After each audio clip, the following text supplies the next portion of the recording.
And so when we roamed and were looking for a place to rent and we didn't get, finally they said, oh, there's a place at GHOne Homes. There's GHOne Homes.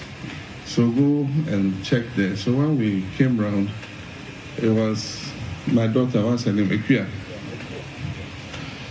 Equia is the one who received Lodina.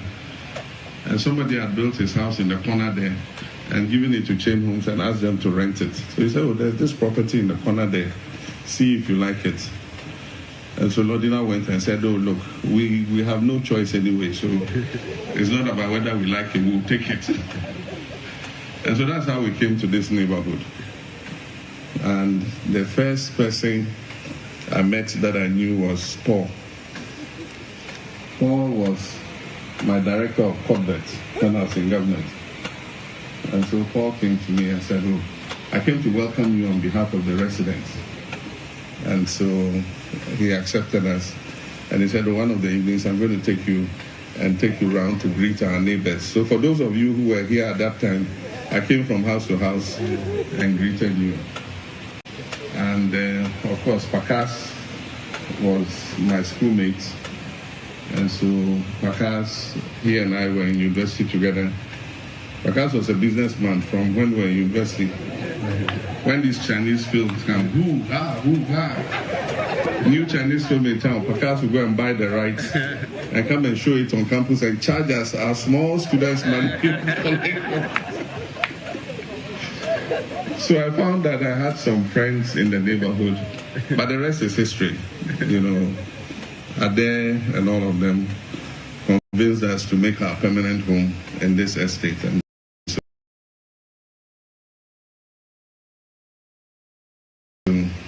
very graciously granted us that land in the center. And so we're part of this neighborhood.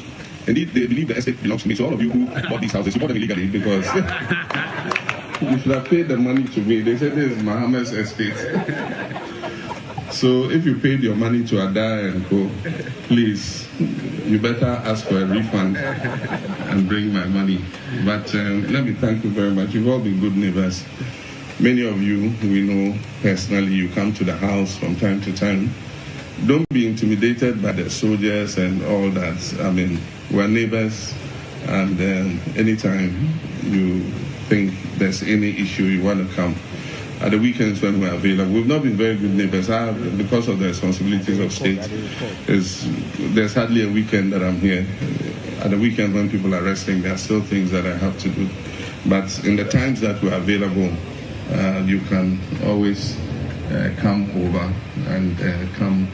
Unless a few of you have been coming, we share some drinks and have fun. And so you're all our neighbors. You're all welcome.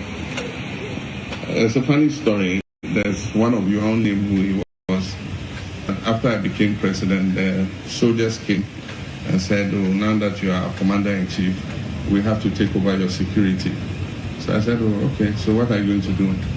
He said, oh, we have to bring some armored cars to your gates and, protect you. And so before I saw, they brought some armored cars here, armored cars there, armored cars there. And the place looked very intimidating. And so one of our neighbors came to me and I was apologizing. I said, oh, I'm sorry. I mean, the military said they have to come and put those armored cars. It's going to create an inconvenience for all of us. And so please bear with me. It's just for 4 years. After 4 years, they will go. I know what this neighbor said. He said, what are you talking about? He said, the armored cars are not enough. Let them bring more. He says, there are people that I don't want to see. When they ask me, where do you stay? They say, you see where your mama lives, where the armored cars are. If you come there, those soldiers, hey. But I wish all of you a Merry Christmas and a Happy New Year. And let's continue to enjoy this good neighborliness. Indeed, it's good you organize this, because this is the first time I've stepped in the community center, and I hope it won't be the last time. And so let's organize things. Let's come together as neighbors. Thank you very much. God bless you.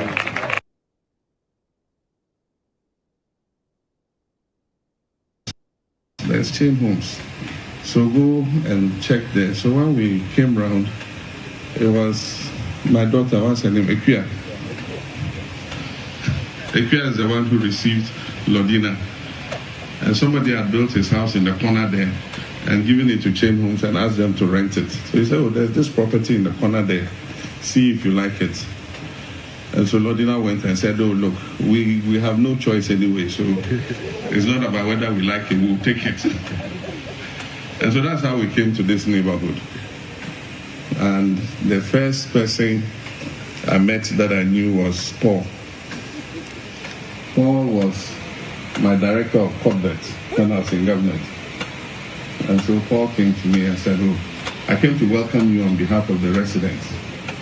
And so he accepted us. And he said, oh, one of the evenings I'm going to take you around to greet our neighbors. So for those of you who Mahama at a gathering at his official residence where this it's ahead of the youth. I believe the community over there gathered to have a beautiful time as part of the celebrations of Christmas. And IB is with me in studio, head of talk here, parliamentary affairs correspondent, producer GH Today, producer SOA, producer extraordinaire. IB, good morning. Good morning, Emma. Good to see you again. Good to see you. Yes. Today is 24th. Yes. Will you go to your hometown? Or your job will not allow you to? Or because Kecho says, oh, where we living. So, where we living? How far? Ube ko ekrasiara ube didn't want cry. No, that's it. I understand. And everybody here, we are all here. We are all here. We are with you. We have looked at our living. Some can go to Dubai. Some can go to. Yes, no, we have looked at our living. Yes, we can only celebrate some it here. Some can go to Dubai. Yes, we. All right. We can only celebrate it here. But yes, 24th. Those who will be going to the villages, in fact, some of them started yesterday. Today, the terminals are packed as well. They will all be moving out. Yeah, they are moving out of Accra. The situation will be the bloggers are also in town, right? So, as those of us who will be going to the village are heading out, the bloggers are flying in. Yes. So, and those who are still here, they are just. Oh yes, yes. And then taking there's an exciting addition to Uber and Yangon. Now they started Okada. Really? Yeah, I decided Okada. On the app? Yes. Wow, that's fast track. There's Okada and Yango, there's Okada on boats. I've not seen to Uber, but there's Okada on the apps. Oh, wow. Because they realize that... That's it, because it's the fastest. Yes, the traffic. Oh, wow. So I think they are doing well. Nice. They are doing well. Except we hope for the best. Definitely. I hope you don't struggle to find your ride to wherever you are going. As how President Mahama struggled to find a house after leaving office. I watched the video and I went like, wow. Yes, I think as a country, we've not paid attention to how we treat our former president. You remember, it started with Kufuor. Yeah. It started with Rawlings.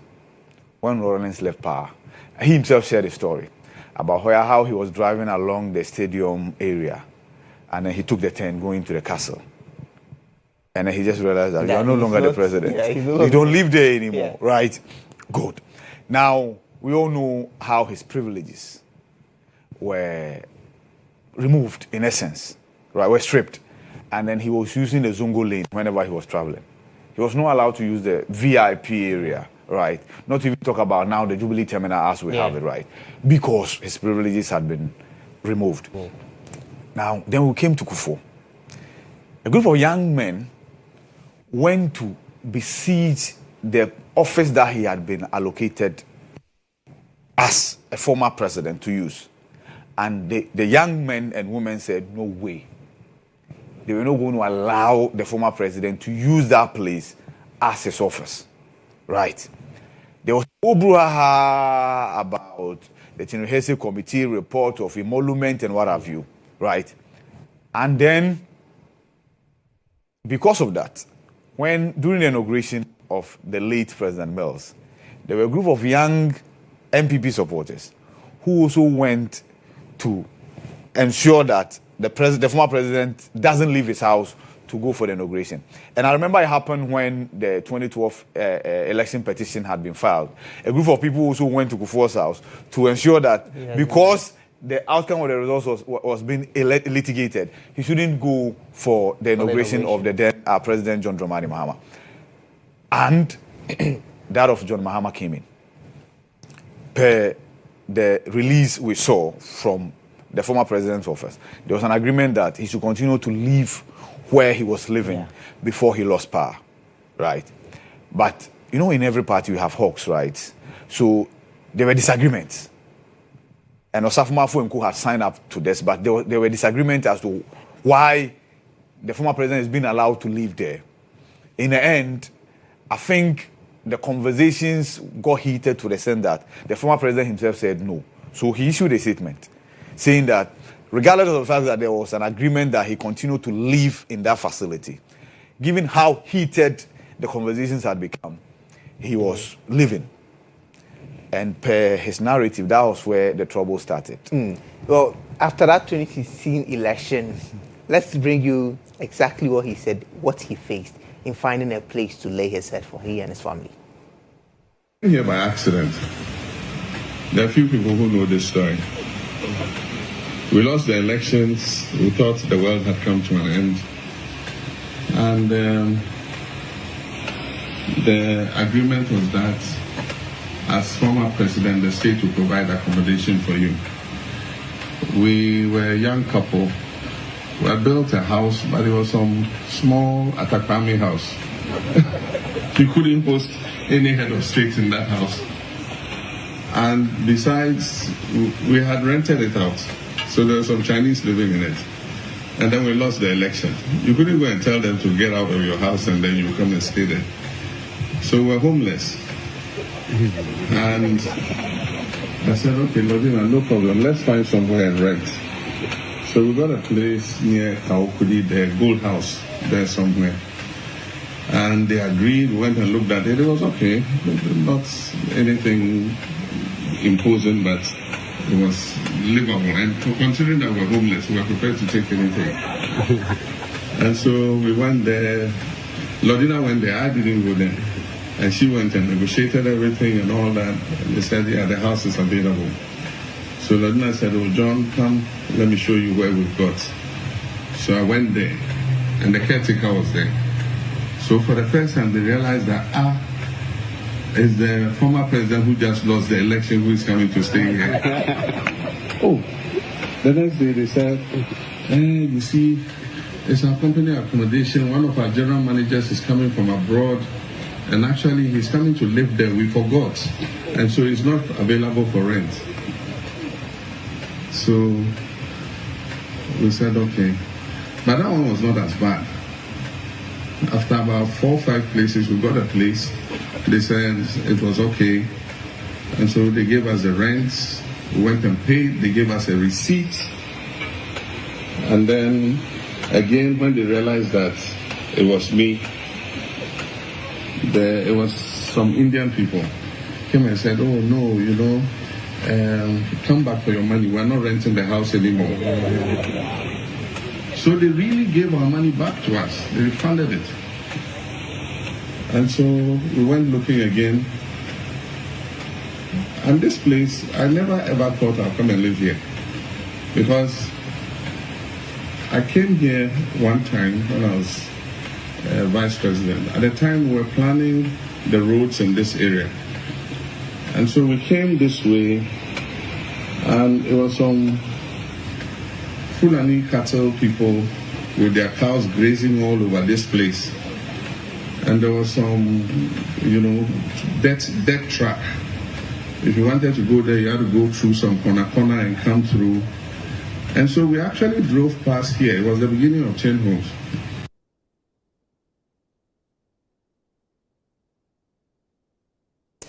What's a story? Yes. Former president, for lack of a better description, changed out of his residence, goes to 4 or 5 homes, and people do not want to. I mean, that's a former president. You don't want to accept him in your property. Yeah, it's the type of politics we practice here. The fear of the Indians and all the others is how will the system react to me housing a former president of a different party than the party in power. It ought not to happen. It's appalling to say the least, right? Because if there's anybody that you should be proud in hosting as your tenant, It should be that somebody who has served the country as the number one gentleman of the land, right? As a former first family, right? But many people fear the political ramifications. Like I said, and that's why we're having this conversation. We should never be here. We should never be here when year in, year out, cycle in, cycle out, after people have served us, they struggle. First of all, as a country, we struggle to find them accommodation. Yes. I tell you this, if Akufo-Addo's package, emolument package, has not come up here for discussion, just give it time. A few weeks, if not months, popping up. It will come. As to whether he's entitled to an office, because as we speak, the former president had to rent his own office space. Aside the fact that he needed to go and find a place to lay his head, he had to equally rent his own office, right? And that's because it became murkier. And there was an act, the Transition Act, that was supposed to solve these problems. It was passed years ago. It's still in existence. But cycle in, cycle out, we experience these developments. I guess perhaps it's the reason why the Constitutional Review Committee is saying that we have a 1 month transition period. Let's bring it forward to November, that we can have 2 months. Exactly. I'm wondering how exactly it won't change the attitude. The attitude, especially with that of the former president, with his accommodation, was that he cannot continue to enjoy the conditions by way of accommodation that he was enjoying when he was the president. Some people felt he needed to feel the pinch of losing power. And to them, the only way he could feel that was losing his place of residence. But to what end? It must end at a point. And like I said, hopefully, this same treatment is not visited on former President Akufo-Addo. See, he has his own place that he can live. Of course, he was our neighbor when we were at Meridian House. Yes. But the point is, the privileges that the office that he once occupied extend to him, he must receive them. This must end at a point. I'm not sure all of us watching and listening want any other future president to be subjected to the things that Mahama was subjected to. Our democracy must grow beyond. I remember even for, I like to use the US because we always see the other most advanced democracies. When US President Donald Trump decided to create more like a walk of fame, and whatever he did to Biden by putting that poster, whatever. He still, you don't hear issues about taking away security details, office. Those things don't come up. Exactly. Even Trump as a former president. Because see, they have a structure, and the structure works. You take your very final flight from the White House, right? And that's it. And then wherever you are being taken to, you are sent there. There's a library that will be constructed for you. That is spelled in black and white. You see? And that's why I think that we should have a standby commission, where we don't have every 4 years the president will have to put together a group of people in the name of emolument committee, and after their reports come out, it's subjected to all manner of controversies and what have you. We should have a standby commission, and that's something that the Constitution amendment proposals should cater for. So we know that when you serve and you have left, this is what you are entitled to, and this is how it should be fashioned out. We should have certainty in that regard. So we don't have any president subjected to this. But Ghana we day, as we say. It's quite a sad situation. I mean, I in all honesty, if we're in 2016, I'm pretty sure I'll kill to have a tent by the former president. I mean, to live in a tent by the former president, I think you'd have access. Exactly. In fact, little did they know that he would become president. I'm sure the Indians are now wondering, okay, if they had accommodated him. You see? But see, that's what you should know. You should not know the future. You ought not to know the future before you actually to be good to people. All right? Yeah. The neighbors there, you saw the smiles on their faces, right? It's because they have the president now as their neighbor. And trust me, the owner of the estate will kill to have this experience all over again. But then again, he's reaping what he sowed, which is positive. He could have also said, no, No, I don't. the system will come after me. Yeah. I don't want you as my client. I mean, the system still went after him. Oh, yes. Someone They has said struggled to put up his property. Yeah. System says, well, it's not yours. It's for the former president. Yeah. To me. Yeah. They said the former president is the owner. And, and on that stretch, it's amazing. They describe that side of the real estate homes there as that's the NDC side. Oh, and then when you go for it and you throw to the left side, they say that's the MPP side. Yes. You see, that's the system we are running. And so this is evidence to what the former president related to. The binary way of looking at things, right? Politically. It's not healthy. It must end at the point. It must end at the point. But the onus lies on the politicians, you see? Because when the cameras go off, they are the best of friends. I'm in parliament. I've been in parliament for a while. And I know that the best friends are from the other side of the aisle, right? But that's what they don't show you and I. They rather come and do the... Exactly. Like I said, people will just jump on it. Go like, hey. It's crazy. It's crazy. I most certainly hope we do better as a country. Yeah. We do better as a country. I mean, so far I've not heard anything about Akufo-Addo having to struggle. Former President Akufo-Addo having to struggle with anything. No. I pray that it doesn't happen. I wanted the barrier in front of his house to give way. Because his neighbors had suffered enough, including us. Yeah, it has. There's now a thoroughfare. Oh, so anyone can yes, that's good. Yeah, because see, I know of businesses that were struggling because people were struggling to locate those businesses. You have to go and do some wind. It was not healthy. So kudos to the former president's office for also accepting that now the front of his house should be a thoroughfare. Yeah, it's good. It's helpful now. Yeah. It's helpful now. It's helpful now. Anyway, we're hoping for the best. That will be it for Inside Out. Ivy, thank you so much. Hopefully, when Ivy becomes president of Ghana, or when I leave this profession and I come and I want to rent a place, don't consider what I have said. Don't consider the things I have said here and say that no space for me. That'll be it for Inside Out. When we return, our breakfast review segment begins with our women.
GHOne TV with me, Emmanuel, Agyabeng. It's time to have a breakfast review segment.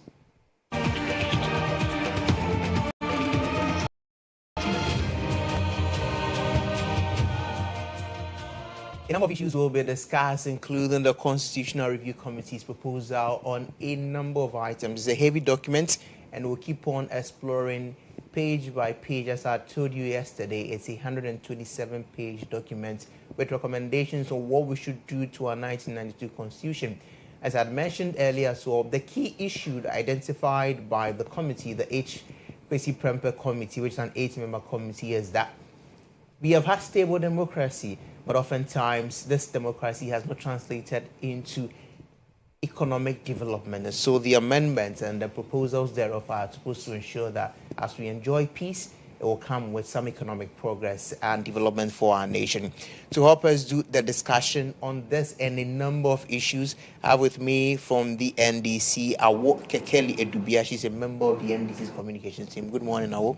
Good morning. I hope you are in the Christmas spirit, given the green and the red I can see. You ready for Christmas? Very. Very ready. I have a heart of Kate when it comes to festivities. I can tell, I can see that. Seriously, because for me, for 12 months, alive, kicking, it might not be that smooth as you want it, but grace speaks. And so I don't take it lightly. So you're going to celebrate and have all the fun you want. Whatever it is, as far as I have life. Anyway, we are welcome, Awo. As well, Thank we you. have in studio Grace Agyabeng, who is also a member of the MPP's communications team. Grace, good morning. Good morning to you. How are you doing? I'm doing very well. Are you in fine spirits, as she is? Charlie, I've been fine spirits, but she has offered me because I thought you people were even distributing the capsule when I got here. I was coming to ask for I brought mine. this from home. I should have made it two, so I'll just keep one on my head. But I she has thought offered it me. was Laura too, and she doesn't celebrate Christmas. Oh, so, yeah. okay. Next time. Next year. Next year. Next year. The next God 365 days, you're hoping to meet again, and then Yes, you just. yes. But how has the year been for you? The year has been good. By God's grace, we are moving well. Yes, we are in opposition, but God has been good to us. So that's what I would say. But the year has been good. Let's say we started in January. It wasn't easy for some of us after losing the elections because we put our all in the 2024 elections to make sure our candidates we break the 8. But unfortunately, we didn't get what we were expecting. So as humans, as we are, sometimes you get down and you are sad about losing and all that. But we picked up quite good. You see, most of us are here. Every time you're coming here, we are looking good. So God has been good, and we are taking it very well. So that's what I would say about that. God has been good to us. Yes, Grace. My name is Grace. So yeah, so God has been gracious. you are manifesting the name that exactly. you are called by. Yes, please. In just a little while, in about 30-something days. Right. See what your decision will be. Oh, yes. I know the delegates will still maintain our flag bearer. That's Dr. Mahmoud Baumia. He's a candidate that we've marketed for almost more than 8 years. He was a vice president, and then he was the flag bearer of the MPP in 2024. And I'm sure most of the delegates have been in the system for some time, and they know how consistency is key when it comes to these things. So it's best for us to maintain a candidate that Ghanaians know. He's known to a lot of Ghanaians, children, and all that. His billboards, his T-shirts are everywhere. People can relate with him.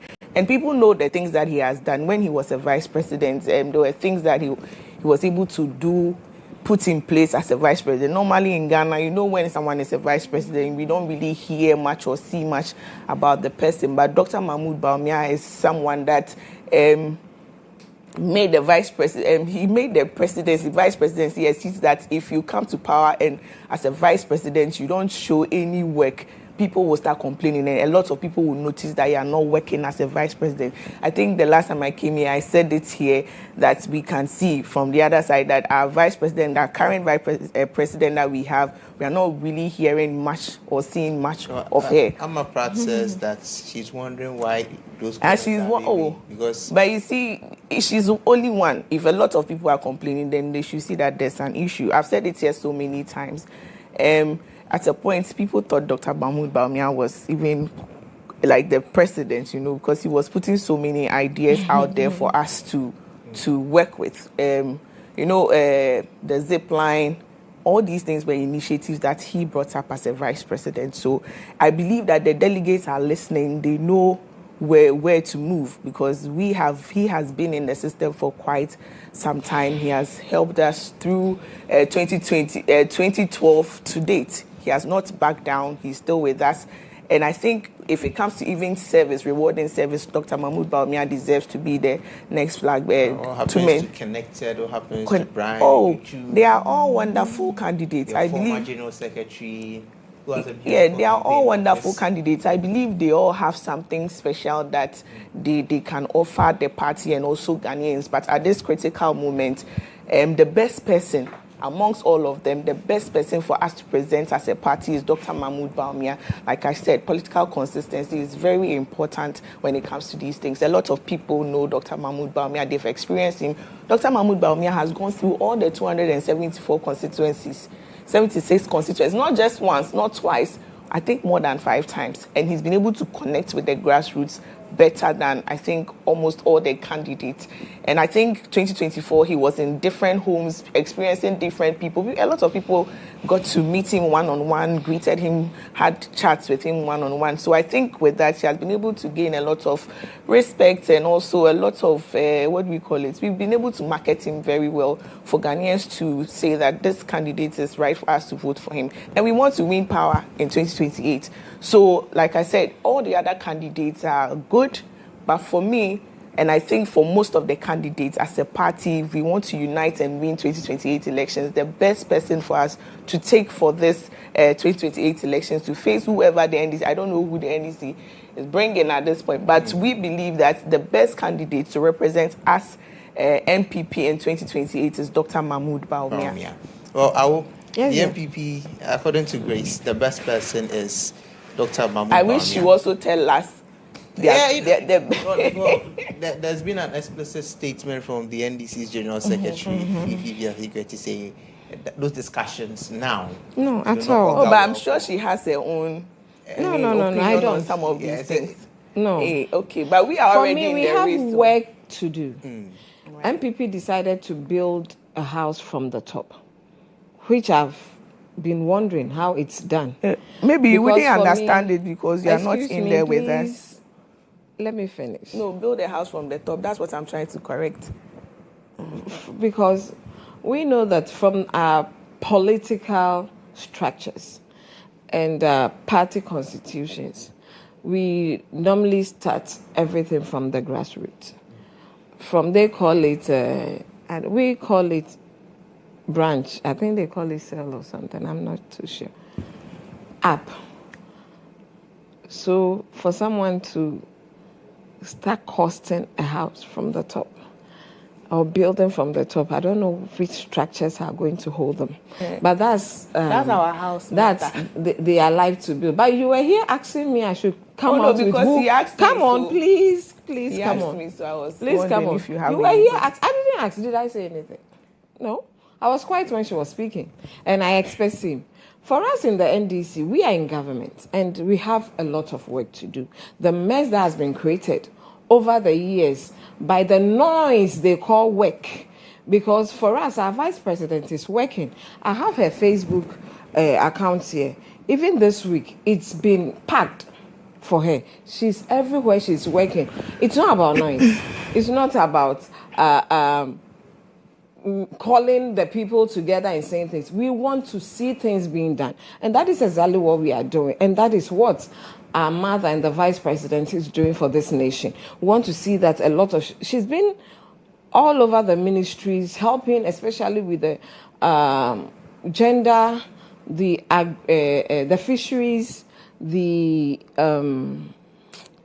other one, trade, to make sure that education, that things are done properly and things are put in their right perspective. We met a lot of things that were not done properly.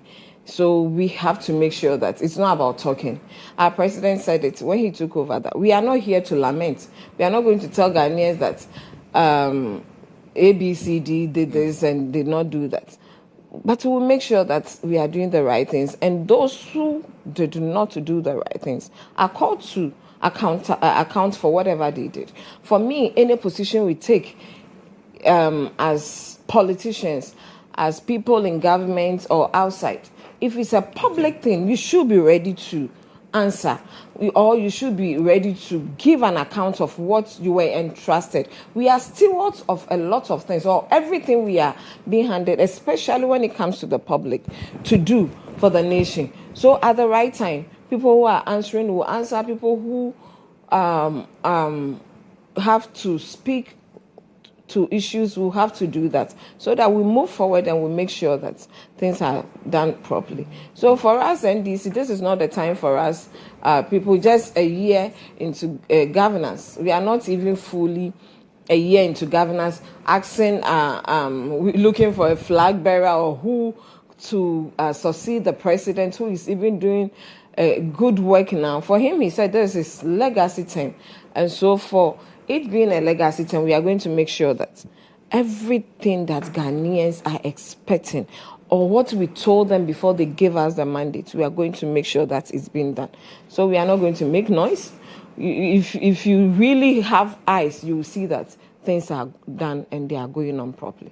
But when concerns arise that you would face a much more difficult time in choosing the flag bearer, do you think you'd have that problem? I don't think so. NDC, we have been a Congress. We are not that typical elite kind of thing, in quotes.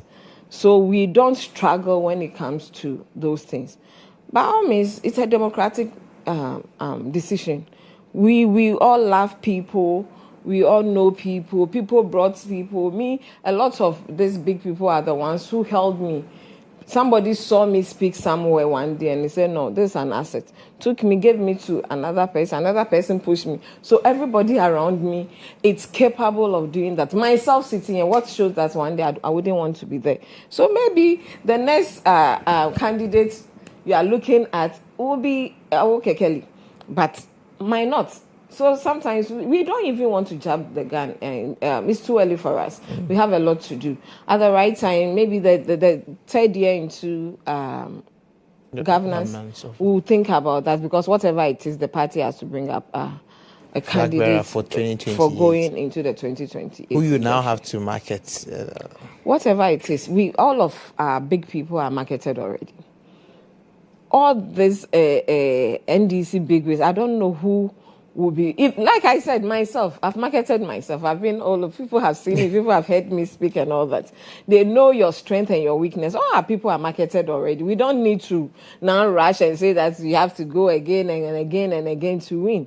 We know all of them. We have them. We have spoken to them. People have gotten close to them. And then people should just relax, concentrate on what they are doing. And we wish them the best. I'm not even interested in it, because they said you fear some. She has said it. I was here with Loratu once. She said it. So you fear some.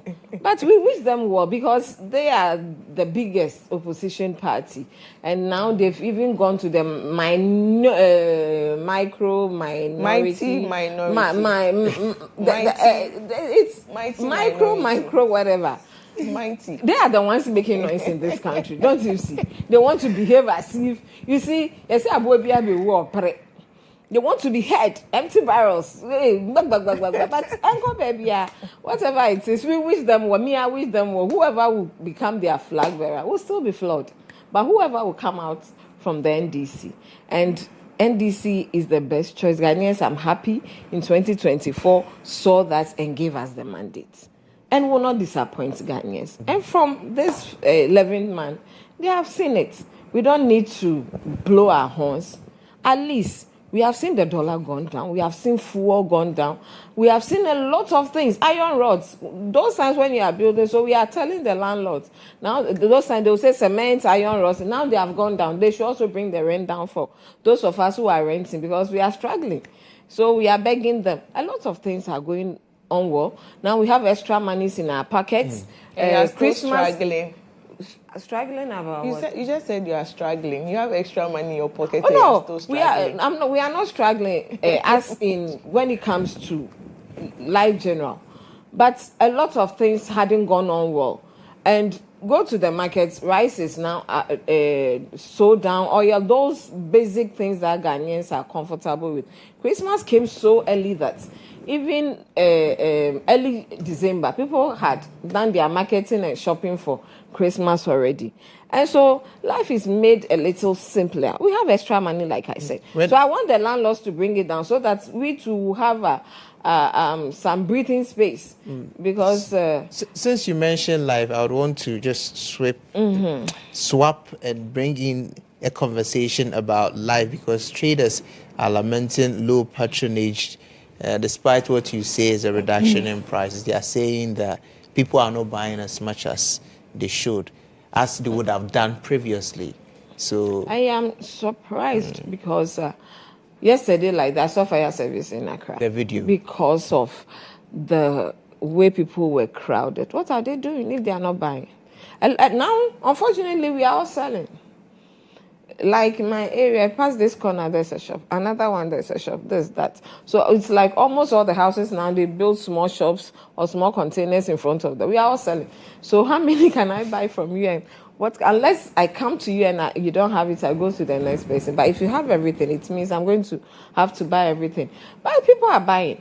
I'm buying. I'm sure you are buying. She's buying. So if they say, if everybody is selling, who do you expect to come and buy your own? But that is the kind of environment we find ourselves in now. But I'm sure people are buying. For me, I'm sure. Because I have a customer in Accra that I normally buy from. When I was there on Monday, by the time I got to whatever I wanted to buy was done around 12. Early afternoon. And so, Johnny, I buy biscuits from her a lot. And it was gone. I said, wow. So, it's maybe whoever is lamenting has a genuine case, whatever the person is selling. And, you know, depending on the season and whatever you are selling, if you are selling, I can't give a typical example, but if you are selling something that is not too related to the season, it will be difficult. When kids are going to school, you see how we rush to buy all those school stuff. And so when that season is over, we come once a while to buy them.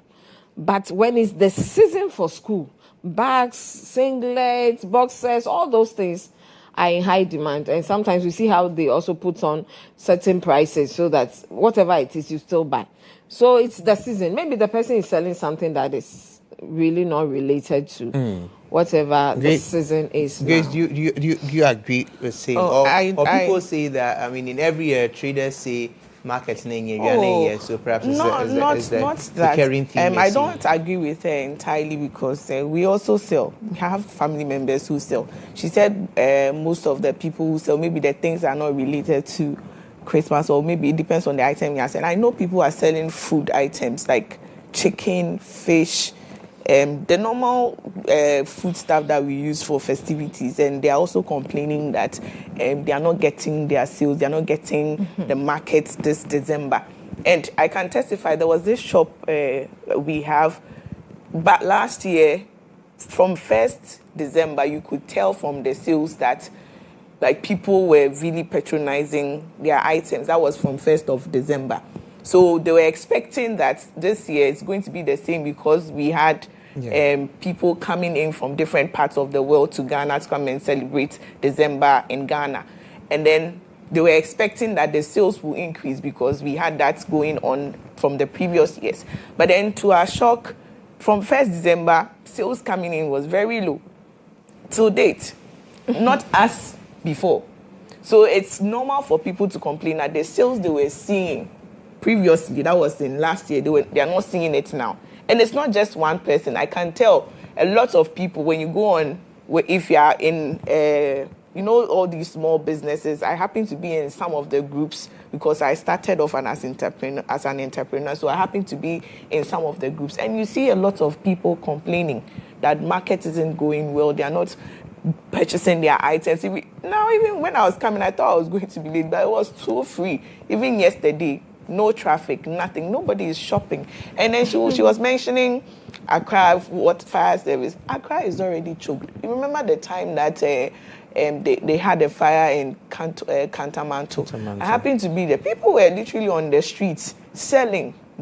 So many roads were blocked. So imagine if they have that same thing happening now, and now it's Christmas season and everybody is coming to town. It's normal to have a lot of people at one place struggling. It doesn't really tell us that people are buying, because the place is already congested from day one. So then festivities like this, you get more people going there, and this thing can happen. It doesn't mean people are in Accra buying, and a lot of people are getting money and buying. That's why the place is choked. So that's why I said I don't agree with her entirely. People are complaining. I think we have, they've injected a lot of money and people are not getting, you know, she said the dollar is down. You use the dollar, people buy, and then they get whatever profits or sales from it. But right now, things are being done artificially. So how do we get the results? The people are not feeling whatever strategy they are using, because they are pumping in more money, and the people are supposed to be using the money to sell. Buy and sell, buying and selling. We are getting our profits, we are getting our sales. But we are just seeing a reduction. But people who are using the currency to even sell, trade, are not seeing its effects. Then it's artificial, if you should ask me. So that's why a lot of people are complaining. We are saying the dollar is down, this is down. But people are not getting 100% of the results they are supposed to get. Traders are complaining. And I won't sit here and say because I'm on the other side, so I would say it is true. We have people doing business. Maybe I do business, and I can tell you for a fact that the sales we were expecting, the sales we had last year and the sales we're expecting this year, it doesn't even meet 50% of it. And I won't lie to you, it is not because of MPP, NDC. That is the fact out there. People who sell water, Christmas drinks, people should buy water and drinks to all these restaurants, hospitality services. Everybody is complaining. Low patronage, low sales, and all that. So it is not... Sometimes you have to just face the fact that this is what is happening, and then you try and solve the issues. But don't say everything is okay when you know that things are not okay. When you know people are struggling, when you know the traders are right, people are not buying. Even though it's Christmas. Today is 24th. Normally from 22nd, 23rd, 24th, 25th, you see everything, traffic. A lot of people get out to go and celebrate and all that, but now it's low. Slower. Right. And it's a fact. People should learn to tell the truth. Like, as you see, don't say because it's from your party, then that's the right thing. Or people are okay, people are happy and jumping around. No, it's not true. I'll give time for us to explore this subject before we leave here. But let's talk about the most pressing issues now, which has to do with the constitutional review. The Constitution, many people say constitutional. It's the Constitution Review Committee, the CRC, led by Professor Henry Kwesi Prempeh of the CDD Ghana, and a number of other dignified persons of society, about 7 others, making up the 8-member committee. They submitted their report to the president on Monday, and a lot of deliberations have arisen out of that particular report. I'll start off with Awo and later on come to Grace, because as I do understand this, the NPP has set up its own committee to look into some of the recommendations and come up with what is positioned, the official party position on it. I'll come to the NPP for that, but let's start off with Awo. And largely, conversations have come up about the presidential term and a number of them. What really is the striking thing for you in the committee's report? A lot. It's bulky. Yeah, it is. I really haven't been able to go through most of it. But like you mentioned, and the topic you gave, I tried to look around the MPP, I don't think this one is wahala. The committee was set up just to review, because we've been complaining about some of the aspects of the Constitution that it wasn't done properly, because some people felt that too much power was vested in the executive. And I think that one too had been looked at. And for that one, for me, I'm happy. At least we have that peace that the executive cannot just get up, do anything and everything they want. But they also have a restriction, or they are limited when it comes to how they can operate in governance or when they are in government. So for me, that was good. If the MPP wants to set up a committee, I don't know how they want to do it. Whether they are going to take the report and sit in their office or in their committee to do it, or it's going to be, as usual, the noise of trying to speak on everything and anything.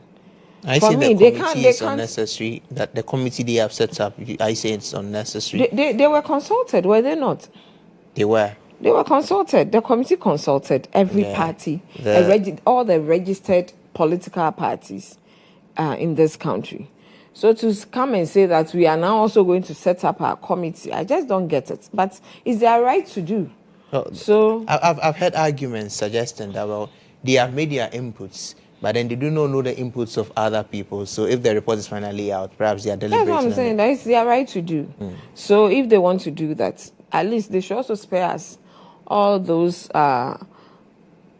distractions that they will want to use this committee to do. They should do that with the intention of trying to help. Because obviously, whoever or the group, the committee that did this to are also human. They didn't sit also in their small corner, and they did not just come up with this report. They went everywhere in this country. They met chiefs, they met opinion leaders, they met CSOs, they met everybody that matters. I remember I was at AMA, their conference, or one of their meetings, I think with the disabled and other organizations, and I saw how people were allowed to speak, and I was like, this thing had taken too long. It went beyond 5 hours just to make sure that we don't restrict people from what they also think or they feel should be the right thing that should be inputted into the committee's review. And for me, I want to say I go to them. They did well. They've done well going through the 16 regions. And it's not like we come to this region and we sit at one place.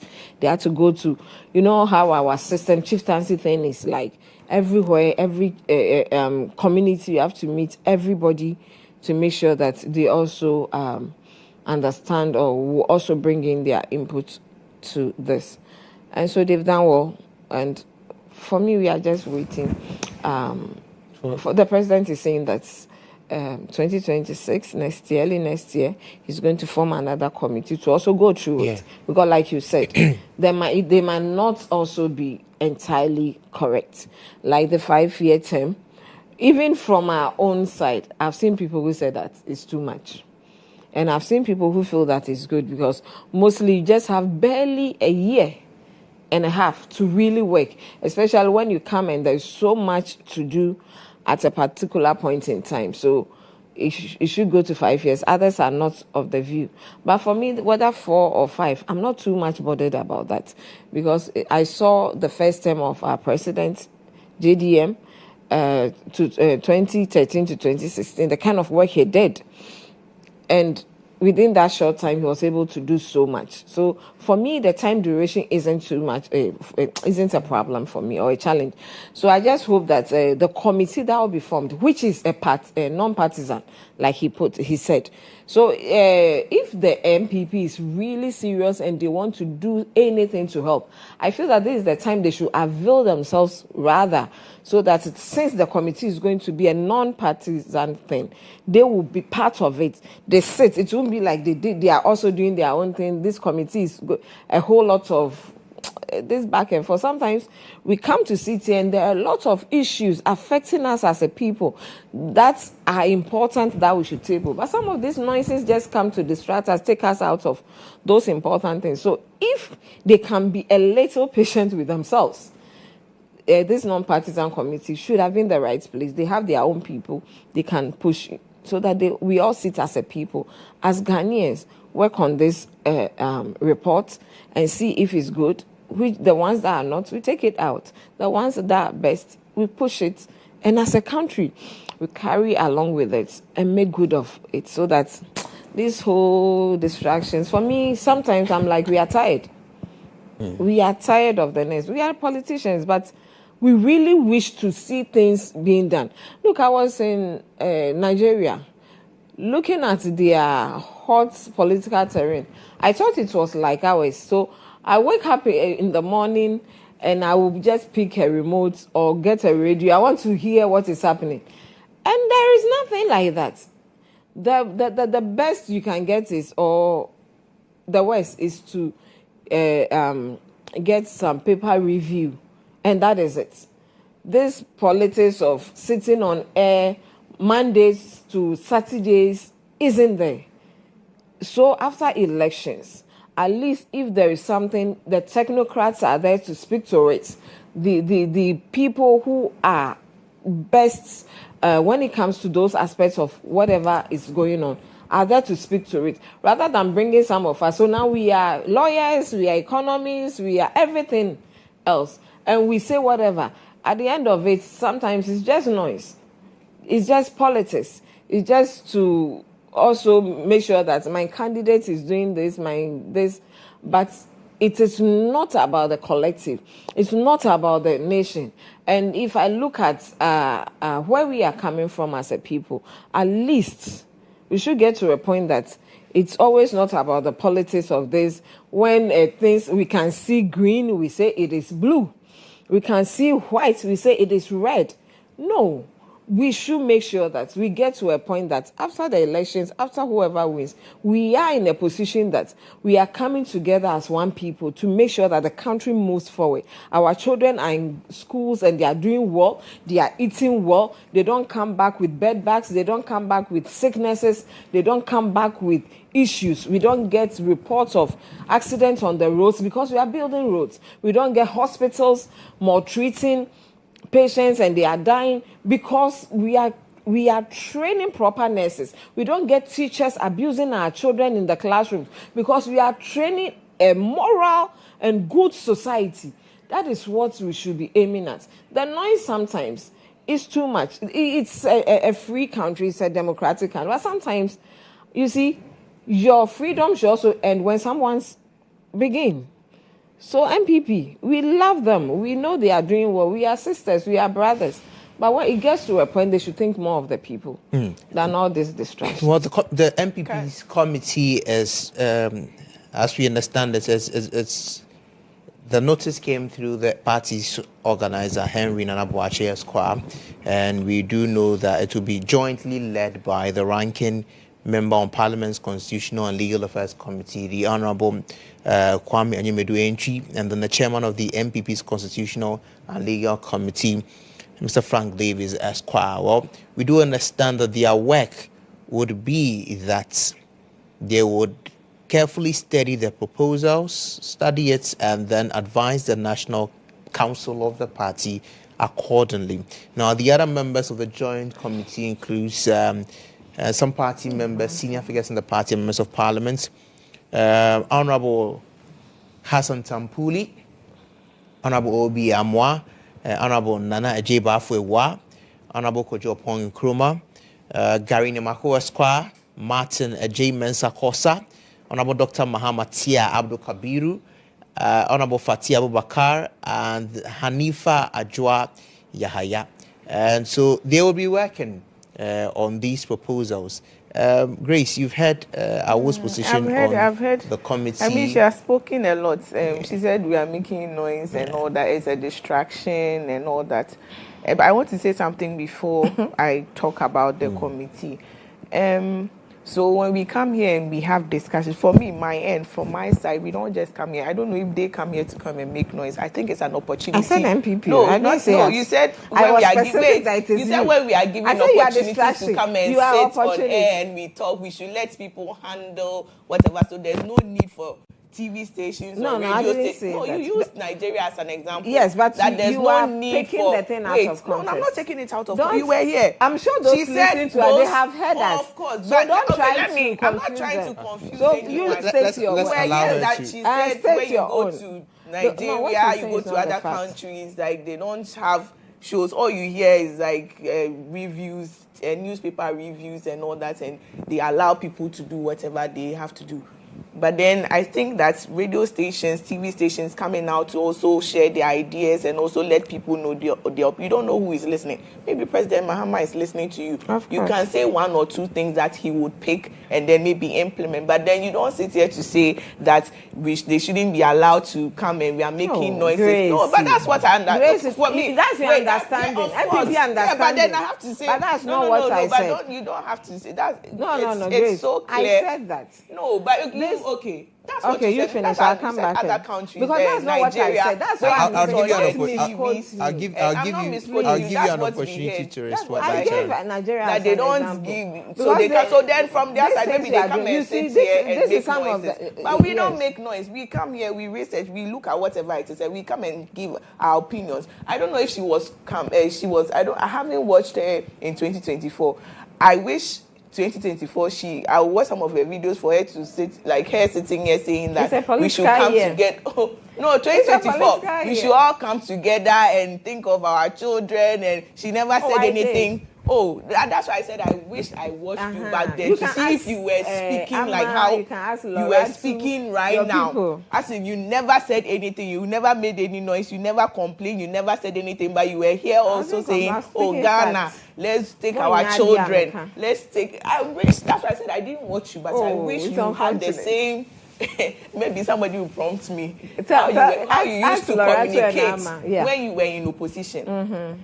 I don't know, but then that's what I'm saying. That I wish you had the same tone of us coming together and working together and not even complaining about Ask them, anything. I've been here, so No, ask them. I'll go back and watch. I'm sure I'll meet you again.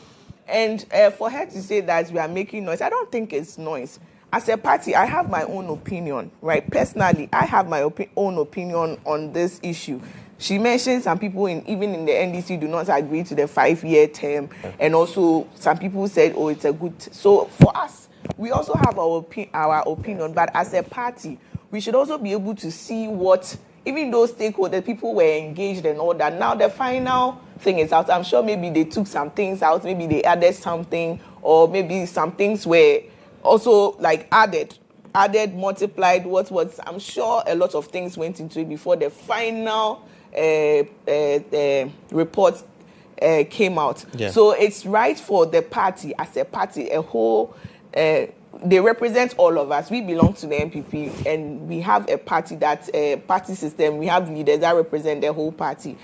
And it's right for them to set up a committee to also look at the proposal critically to see if there's something that has been taken out, if there's something that has been added, if there's something that was proposed from their side that has been added or not. So I don't think it's just to make noise. To make noise about what? We as a party are waiting for them to tell us what their stand is as a party, so that we all work together as one. I'm sure they also have their issues with it or whatever. Maybe they might not agree to certain things or not. So when President finally set up the 2026 committee, they can also be able to bring their ideas or whatever they think on board. Why wouldn't we say that the one that Mahama is also going to set is just to make noise? So we should just carry what Mahama. Yes, President Mahama is going to set up is also one that will make noise. So we should just take what the committee delivered to him and then work with it. You can't say it's making noise. It is right for the party to also sit down, go through the proposal and see if they are in tune or whatever they also propose to the committee has been added or not. So I don't think this is to make noise. As I stand here, I don't really have any position because I'm waiting for the party's position. But if you tell me what I think, I will let you know what I think. But I think it is right. It's not to make noise. It is right for them to also set up a committee, go through whatever proposal has been sent to President Mahama, and for us to also review, look at it and see what if it's good for the party, if it's good for Ghana, because we represent a huge number of people in Ghana too. And this is not going to be like just some short term. It's going to run. The first constitution was done in what? 1992. We've been using it till now. All the parties have been using it, experiencing it and all that. So if they are going to make any changes, each party involved has to make sure that the right thing is done. You don't sit there like that and then they will just go and do anything because anything's in power. Look at it, do whatever, and then you also take it like that. You have to make sure, because if, let's say, in 2028, if the NDC is not in power anymore and the NPP is in power, they are still going to run by this constitution.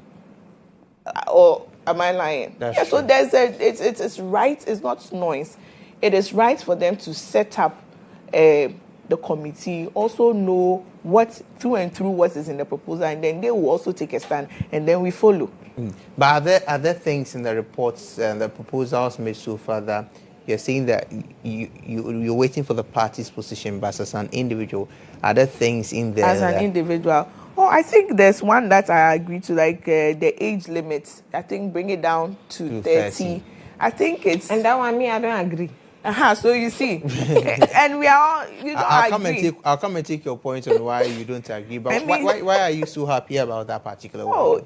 I think it's getting to a time in the world where we see young people coming up with innovative ideas and all that, coming up with good creative ideas to make sure companies, systems, countries are running, not just in Ghana. We have young presidents in different parts of the world, and we can see some of the good things that they are doing. So if there's somebody in Ghana as young as 30, 35, who has what it takes, who has the will and everything to become a president, why should we sit there for the person to be 70 or 60 when the energy is down before making him or her a president? Not just him or her a president.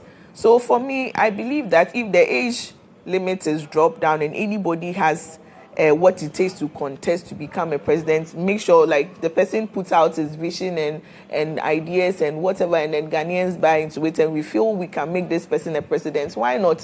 Why do we have to wait when the person is 70, 60, 50? But is our system ready yet for a young person? Well, I think our system, even if it's not ready, I think we should give people the chance to also put out their ideas, do this. Because the more you do it, the more you become like, the more you do it, you build experience. That's one thing. You build experience, you build a lot of things to make sure you work well or you represent the country well when you become a president. So for me, I don't think it's a big deal. If you are 30 and you come and people vote for you to become a president, why not? The fact that you're a 30-year-old person, you've picked the form, doesn't automatically qualify you to become a president. People have to vote. So mine is give the person a chance to do it. Do you understand? Not necessarily come and make the person a president. Because at the end of the day, when you pick the form, we still have to vote for you to become a president. You can't. It's not automatic that you're 30, you've picked up the form, so come and be a president. But the opportunity should be given to young people to also pick forms and then contest in presidential elections. For me, I don't see anything wrong with it. And back then, entrepreneurs, they were older people. Now we see 20 years, 19 people making a lot of money off the internet, influencers and all that. People owning companies at the age of 25. Back then, you wouldn't have that. They were all older people managing businesses and all that. But today, we see young people managing businesses, doing big things in Ghana. So why not being a president? They have the same ideas. If somebody wants to be a president, I think you should just give the person the opportunity. If Ghanaians feel like this person can do it, they will vote for the person. We don't have to wait for the person to be 70, 60. Wow, bread, like he's old, before we give that person the chance. And young people too, they see new things coming up. The world is moving very fast. Now we are talking about Gen Z, we are talking about digitalization. There are some older people now. People are using Zoom, other things to communicate like in different countries, and then we have our old people struggling to even connect themselves to X spaces and all that, So I think if somebody who is 30 years wants to be a president, just give the person the opportunity to be a president. That's if people will vote for him to become a president. But we shouldn't limit it. That's what I think. You don't agree with her? Oh, not with her. This is from the review, the committee. Me, when I saw it, I was like, for me, I have young people around me. My friends are those below me and those above me. I hardly have my age group as friends, because you pick from here whatever is happening, the fastness, like Grace is saying, but you pick the wisdom from those above you. You see, the Bible says, I'm not using it accurately, but I want to kind of bring it in, that woe to a nation whose king is a child, who will want to eat in the morning. Why would the Bible say, who wants to eat in the morning? You see, the young generation are doing so well. I have 2 boys, 2 girls, and my boys, I've never seen guys who like money like my boys. They want to do everything some. They are everywhere, and they are doing well. I support them, I push them. But those are the kind of things they love to do. They always want to be there. They always want to explore every other thing. But to settle down, to take over a whole nation. And you see, those of them who always are running around, to even settle down to make family is an issue for them. And if you can't take care of your home, that little one, yourself, your wife, maybe a kid or children, too, how can you even take care of a community, not to speak of a whole nation? For me, the burden of a whole nation is too huge for their shoulders. They are too young for that. They are so doing well now. When you look at the businesses, you look at especially our entertainment side. They are into events, they are into photography, and they are always bringing up something new. We should build them. But the Constitution speaks about 45, isn't it? Yeah. 45, you are not too it's actually old. 40. So, but 30 40. Yeah. 40 crampo, no. But I think 30 is Yes. 30 is old, though. Oh, 30 is not too old, my sister. Now, 30 is still a youth for me. Okay. Okay. It's a personal thing, so for Right. that. But 30 is still young. From 40, I think 40 years, who are 30 now, you want to be a president, at least 10 years more, could have built you better. Why don't you join your party if you so have? Join your people, get into the politics proper, do a lot of things. We have 30, like my boss, Sami Jeffy. The guy is doing so well for this nation. He's doing so great. Maybe he has a presidential ambition. I wouldn't know. He's doing so well. He can do it. But I feel that when he's built himself better into another year, into 2, into 3, he can do better than maybe what he's doing. Sometimes you sit and say, this thing, so I did this. Like you are saying, sometimes those times, some of the stations, after the program, they give you the CD. So you go and sit down and listen to yourself or watch yourself. Like, I could have said it better. Oh, so I said this. Maybe I should have added this to it. And those are the things, I feel that when you give them the space to build themselves, they come out and they are good. They are better. They are the best of whatever you would have expected. Maybe give them 30 years, 35. He's there. He did well. But sometimes, maybe when he's there. When I married quite early. Okay. But I was advised, I'm married in my 20s, early. And we're like, why don't I wait maybe 2 years later? I didn't understand. But you see, there in the marriage, I realized that if I had understood certain things better, I wouldn't have made certain decisions. I wouldn't have made certain mistakes. And so I learned the hard way. You have to learn the hard way on the job.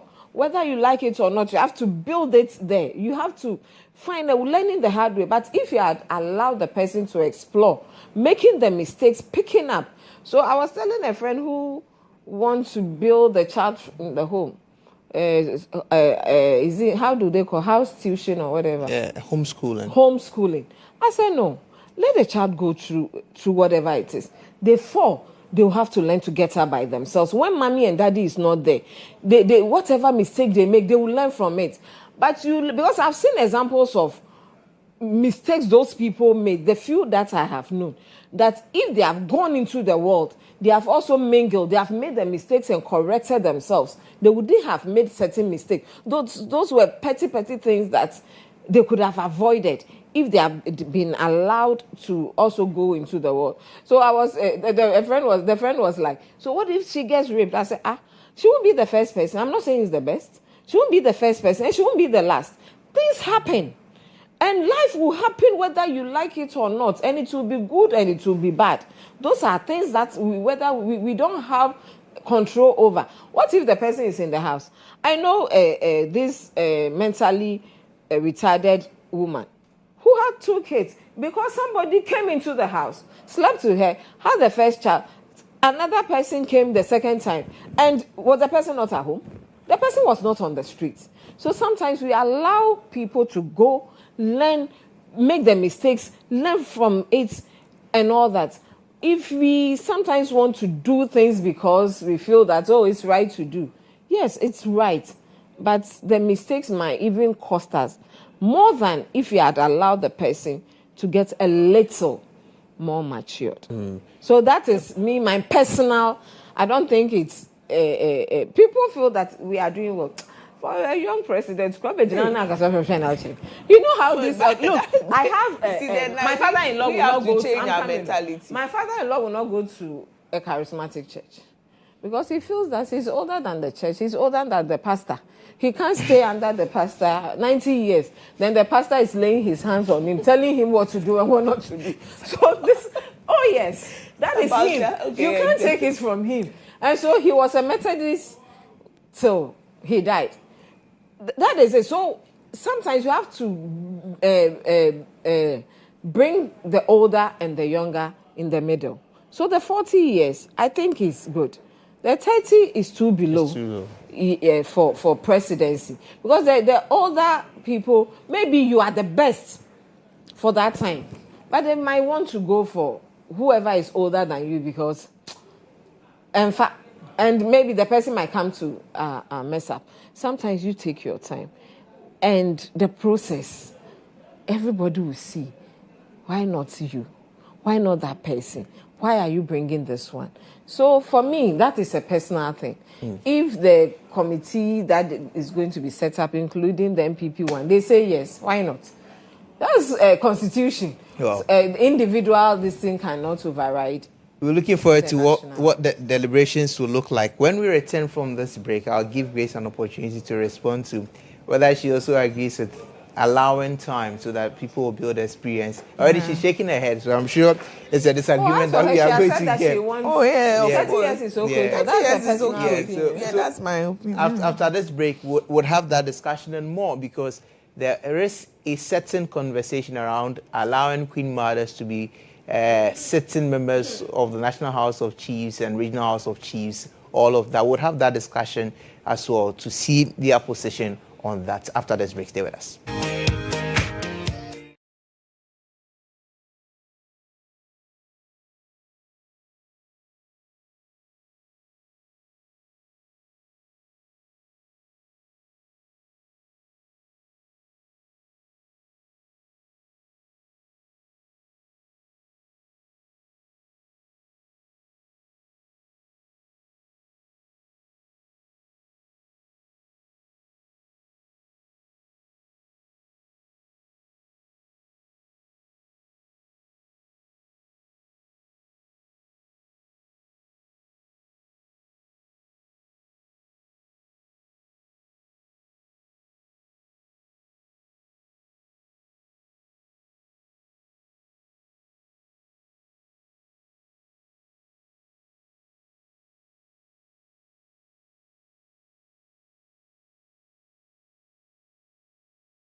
You're welcome back.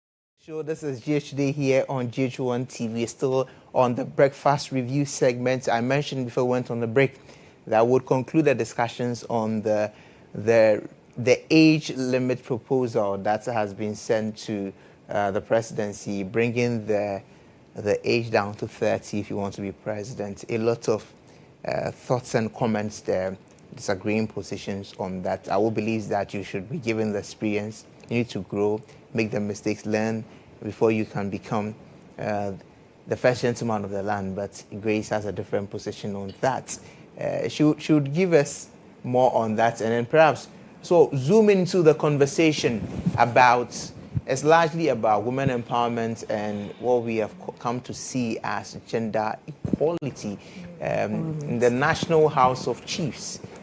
Quite recently, the Asantehene Otumfuo Osei-Tutu II, the Asantehene says that in the Asante system, in the Asante tradition, what they do know is that Abrewa, when they meet as elders and there is something that they need to go and consult, they go to the Abrewa by mentioning Abrewa means the Queen Mother to go and take her thoughts and comments on it. He even went as far to mention that they are all chiefs and kings because it's the Queen Mother who made them.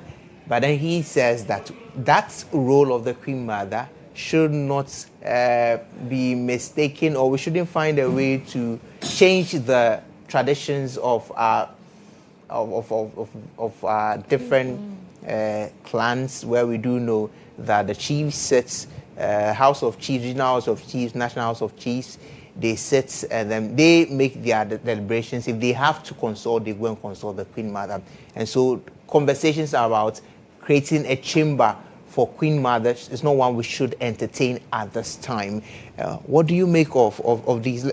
Let's start. Grace, are you ready? You want me to talk about my why it's necessary for us to have the 30 years, or I should just go? Oh, I'll give you the opportunity to land on. That is the Queen Mother. So yes, yeah. So let's go. Let's start with that. Okay, for me, I don't know where the conversation is coming from. We just saw that they don't want to allow it. So I don't know what the Queen Mothers suggested or what they wanted. But per Akan, okay, me, I'm not a typical Akan. But from where I come from, it's women who make the kings or the queens. We have chieftaincy here. We make the chiefs. So, like myself, my boys can be chiefs in Abri, though my mom is away. It's not my brother's children cannot ascend the throne. Okay. It's we the women, it's our children who are able to ascend the throne. And so we women carry some kind of authority when it comes to our chieftaincy roles in our society. So in bringing this, I think that we just want to confuse a little bit of our customs. Like I said, I don't know where this whole thing is coming from, but let's keep to what we have. We have our traditional authorities who are the kings, the chiefs. Now this king thing, I don't know where it's coming from. Maybe watching too much of Nigerian movies. So they should let it be. I think they have an association. I don't know whether we should call it association or they also have a place that they meet. They have they have their own association. They should just keep it. If things are not done properly, they should improve upon it. Call people to maybe train them on how things should be done properly. But because we are the mothers of the house, we are the mothers of the various traditional areas that we are queen mothers. So we should make sure that we don't go, it shouldn't be like we want to fight the men or we want to be a par with them. This is not about women empowerment thing. This is about typical culture and tradition. So we shouldn't veer from that aspect. When we are into politics, that's why some of us decided to take back seats when it comes to our customary things. Though I'm a royal, because I should be a queen mother of my place. But because of politics, we don't want to mix the two. So when we are doing politics, that one we can kind of rub shoulders a bit with the men because it is a political terrain. But we should also understand that when it comes to Africa, it's a man's world. When it comes to customs and traditions, it's a man's world. And so our queen mothers, we are mothers, we feed them. We bring them in. When a queen mother says, I don't want this man as my chief, it won't happen. So we shouldn't even try to sell that authority, that power to them. We should make sure that we keep it, and we should keep it dear to our hearts. We should hold it. We should cherish it, and we should make sure that these people, we don't seem to be trying to usurp their authorities or want to rub shoulders with them. We are queen mothers. We are mothers of the home. We are mothers of the area. We are mothers of our traditional area. So let's manage it as mothers. We feed them. We give birth to them. We make them the chiefs. We give them the advice. Whatever decisions they take, they still come back to us. So I don't see why they should worry themselves. For me, it's a worry. For me, it's something much ado about nothing. They should just just make sure that they are being empowered more to do more, so that they will even appreciate us more. If they so think that we should join them, they will call for it. There are things, you see, you don't go fighting for it. You take the backstage, and by the time you realize you are being called to come, oh, maybe we can bring in 2 people. If it's a tradition, we have lesser authorities. Some people are higher. We have the paramountcy. We have those under them and all that. Sub-chiefs. Yes, sub-chiefs and all that. So maybe once a while they'll say, why don't we allow paramount queens to join us? Maybe in future. So they should just take a center stage. They should just relax. Me, I enjoy even being the mother stage, when everybody else had to run back to you, including the chiefs themselves, our big authorities themselves. They can't take decisions. So when they sit, they'll come back to you. The abrewa doesn't mean that you are the oldest in the house, but because you are the queen mother, you are the mother of that state. So they should just relax. I believe in that. I see some beauty in that, rather than trying to, I don't know what is in there that they seek to. Well, also, people have made arguments that our world now is getting to a stage where we're seeking to have gender equality.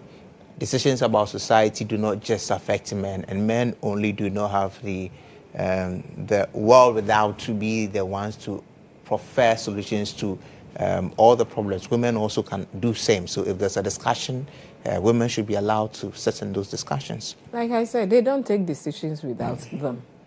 Whatever arguments, they will go back and forth. They will still go back to the queen mothers. So they don't leave them out. And from what I have seen small from my people, like from my house, I know that sometimes when the thing gets critical, they call the queen mother into their midst. So it's not like they take decisions without them at all. No. I've seen countless meetings that the queen mother is sent. Sometimes she's not part of the beginning of the meeting, but because we are in the house, we see that they send to go and call the queen mother, and she comes and sits in it, and they get a finality to whatever they are doing. Or sometimes they feel that they should start before she comes, because most of the time they have the final words or the finality to whatever is being discussed. So for this thing, I don't know, but I wish I know the genesis of all this. For me, no. If you want that kind of exposure, that big thing, this is culture. We can do, like I said, you can do your politics. We can avoid all these family dramas. And you see, we are not like the Nigerians that your wife becomes your queen. Your queen is a family. Sometimes it's your mother. Sometimes it's your big auntie. Maybe your grandmother, who is your queen.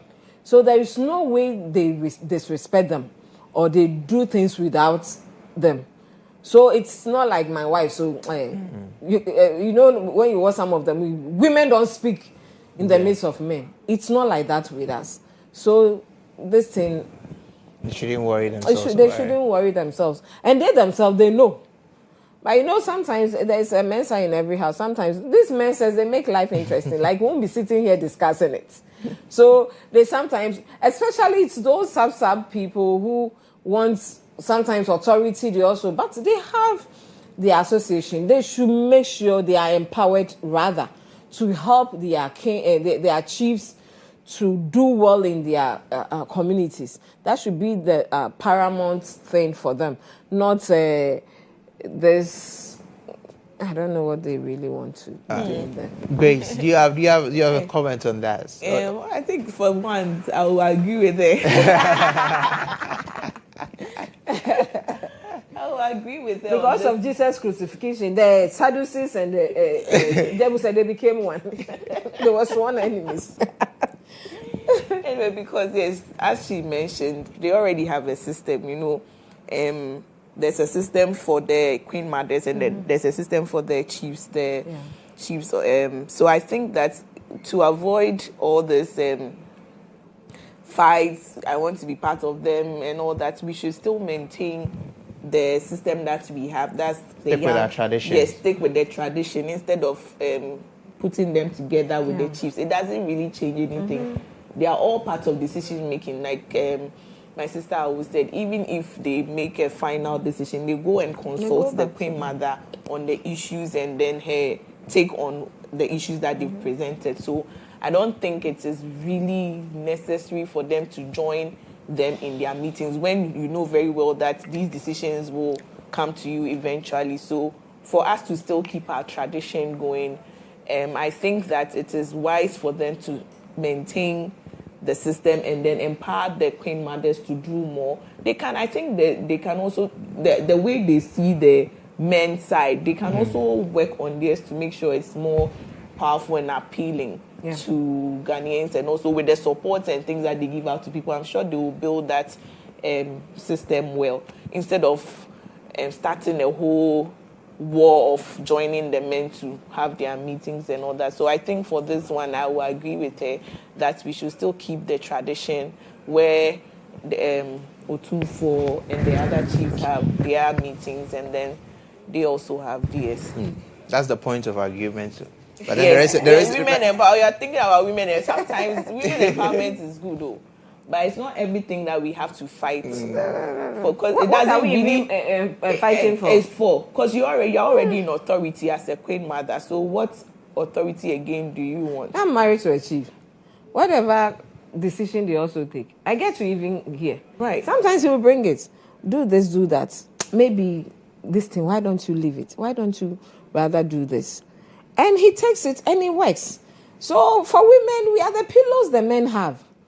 Definitely. Yeah, unfortunately, they don't marry our queens. That's what I'm saying. Because whatever decision they take, it was still. And I know that they bring out the names for the kings and all the chiefs. When a queen mother wants you out, no matter what you do, you go.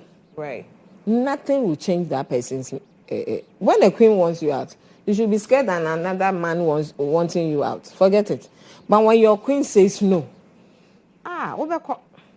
so they have the power. Right, I think you already have the power. So maybe the men are enjoying something they are not. So they should try and give them some. If I don't fight for that, if we are depriving the men of certain benefits, we don't want any. That's where we missed it. Maybe the women are being deprived of certain benefits that they think the men are getting and they are not getting. For that one, we will fight for them, because then I think they should also get something. Because of where their position as queen mothers. Some chiefs are very good to their queen mothers. Yeah.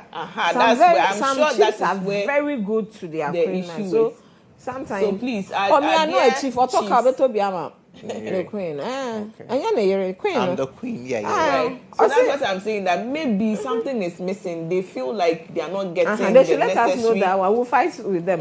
No, but they don't have to let us know. The chiefs themselves, they know. So please, if you are watching us or listening to us, and sometimes mostly it's resources, I'm sure, can relax and also. Because yes, they have a lot of power when it comes to like in communities where they have issues with schools. They can set up schools and other things to help build the community. We shouldn't limit them to just being queen mothers. So if there are certain things like incentives that they can also get to support their communities. I think the men should be supporting them to do that. Yeah. Otherwise, we will have these issues coming up every now and then.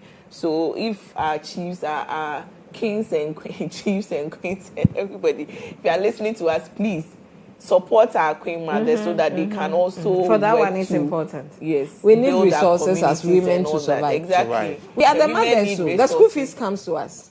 Sometimes when it's beyond us, then we tell, oh Nana, maybe this children or this child. Right. But my father, people every new term he has books. I do bring me books, bring me pens, pencils, people and. Those, so I remember when my father, one of the boys, also that notion in Kakra, he was, I think, in Koforidia, the Technical University. So we beg, this thing shouldn't go beyond this. Shouldn't go beyond Right. So because honestly, apart from resources, maybe there are areas too that are deprived. Maybe they don't have much of natural resources, so they don't get anything. Those ones, maybe the governments can come in, make sure that they are also resourced so that they can take care of. Because most of the time now, it's not about even just the politicians in those areas. The kings, the queens. I remember when we had a problem with the road climbing up the mountain when they have to close it. It took Ibrahim, my uncle, to work on to make sure that road was fixed. And so with the politicians, they have to. And women, when we lead some of these things, it's more beautiful and it works. And the chiefs, maybe you see, some people do things and they leave their queens out. Right.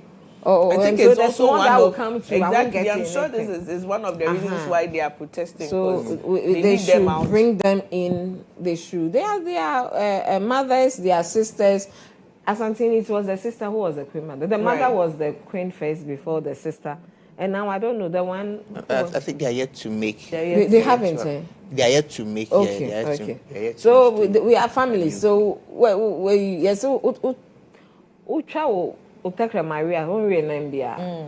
so they should. For me, they shouldn't go beyond this. It's beautiful. Since we're talking about chieftaincy, let me just throw this in and pick your thoughts on it before we wrap up on the conversation. I said I'll let you wrap up on about the prices in the market and all of that. The market Yes. But I know you have something to say about the age. The age. Yeah, I know you have something to mention some of the presidents that we have in other countries who are small, 30 years. Look at the French president. Look at how he messed up. Messed up in what? Plenty. That's his private life. But the fact that you are 60 doesn't mean. Look, when you become a public, have your family together. There are people now you don't have a private life. That's what I'm saying. That there are men who are 60 years, presidents who are 60 years, but they don't even have their homes together. So listen, we can't use that. Aside his marriage life, that's not even what I'm talking about. Is it Macron? Yeah, Emmanuel Macron. He didn't do. I beg you. He didn't do it. Forget. But there are people who look up. Part of my example. Yeah, let's. Oh wait, let me just read. I think a list of. See the defense you are mounting against the position being the president of Burkina Faso. He is 37 years. 37 years old. I don't think he started when he was 37. He started years before getting here, but he's 37 and he's here. We have. But you know he's a military leader though. Oh, but he's still a president. He's still a president. And we had Jerry, who was in his 30s when he took over. Okay. Our own Jerry right. Rollins, so we have an example in Ghana. So why should we? We have president of El Salvador. We have president of Montenegro. And you know, Musa like butter bread. No, I don't think Montenegro. You don't think I read? It's a very nice country. I think I saw it on my Facebook some 2 days ago. They had holidays. It's very nice. It's very, very nice. How old is the GHOne. The president is 38 years old. I mean, I'm sure he started from somewhere before he got to president. As for that, nobody just gets up. So I think I have mentioned a number of them, and these people are making sure. Apart from Jerry and Africa, this one, okay, let's say because they were military. You know, the military are disciplined. But you see, for them, but even with the military, he had people who supported him because they know he has what it takes. So we can't say that maybe the person is 60 years old, he has everything together. I said 40 years is okay. Maybe 65 years. But 30 years and he has his acts together. Grace is always not wisdom. Me, I believe in that. Run a country. Interesting. Right. Anyway, we'll leave the conversation here. It's been a very hearty one. Awoke Kelly, thank you so much for coming. She's a member of the NDC. Are we down for the year? Yes, people in power can sponsor. When she was in power, she never sponsored us. Then she wants us to sponsor. I'll give you the opportunity to wish your family, loved ones, anyone you want to wish a happy New Year, Merry Christmas. Since you love the season already, so take us away. This is my video. I will want it. So please, I want to take this opportunity to wish my pastor and my father, the founder of Dreamland Christian Center, a happy birthday in advance. 29th is his birthday. But because we are done for the year, I'm sure we will not be here. He's one person down to earth. He works with Stanchards, Ghana. And sometimes I don't know how to describe him. A man with a good heart. He loves people to a fault. Sometimes I get angry at him. But that is him. And he always wants to be like Christ. And honestly, he's living.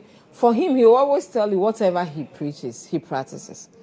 So, Papa, Apostle Solomon Dakwa, God bless you so much. For me, I'm on air, she's trying to call. Because we call her Peace Corner. She used to have a sport, and that's what. God bless you, Mommy, for being my mother. I'm a troublesome person.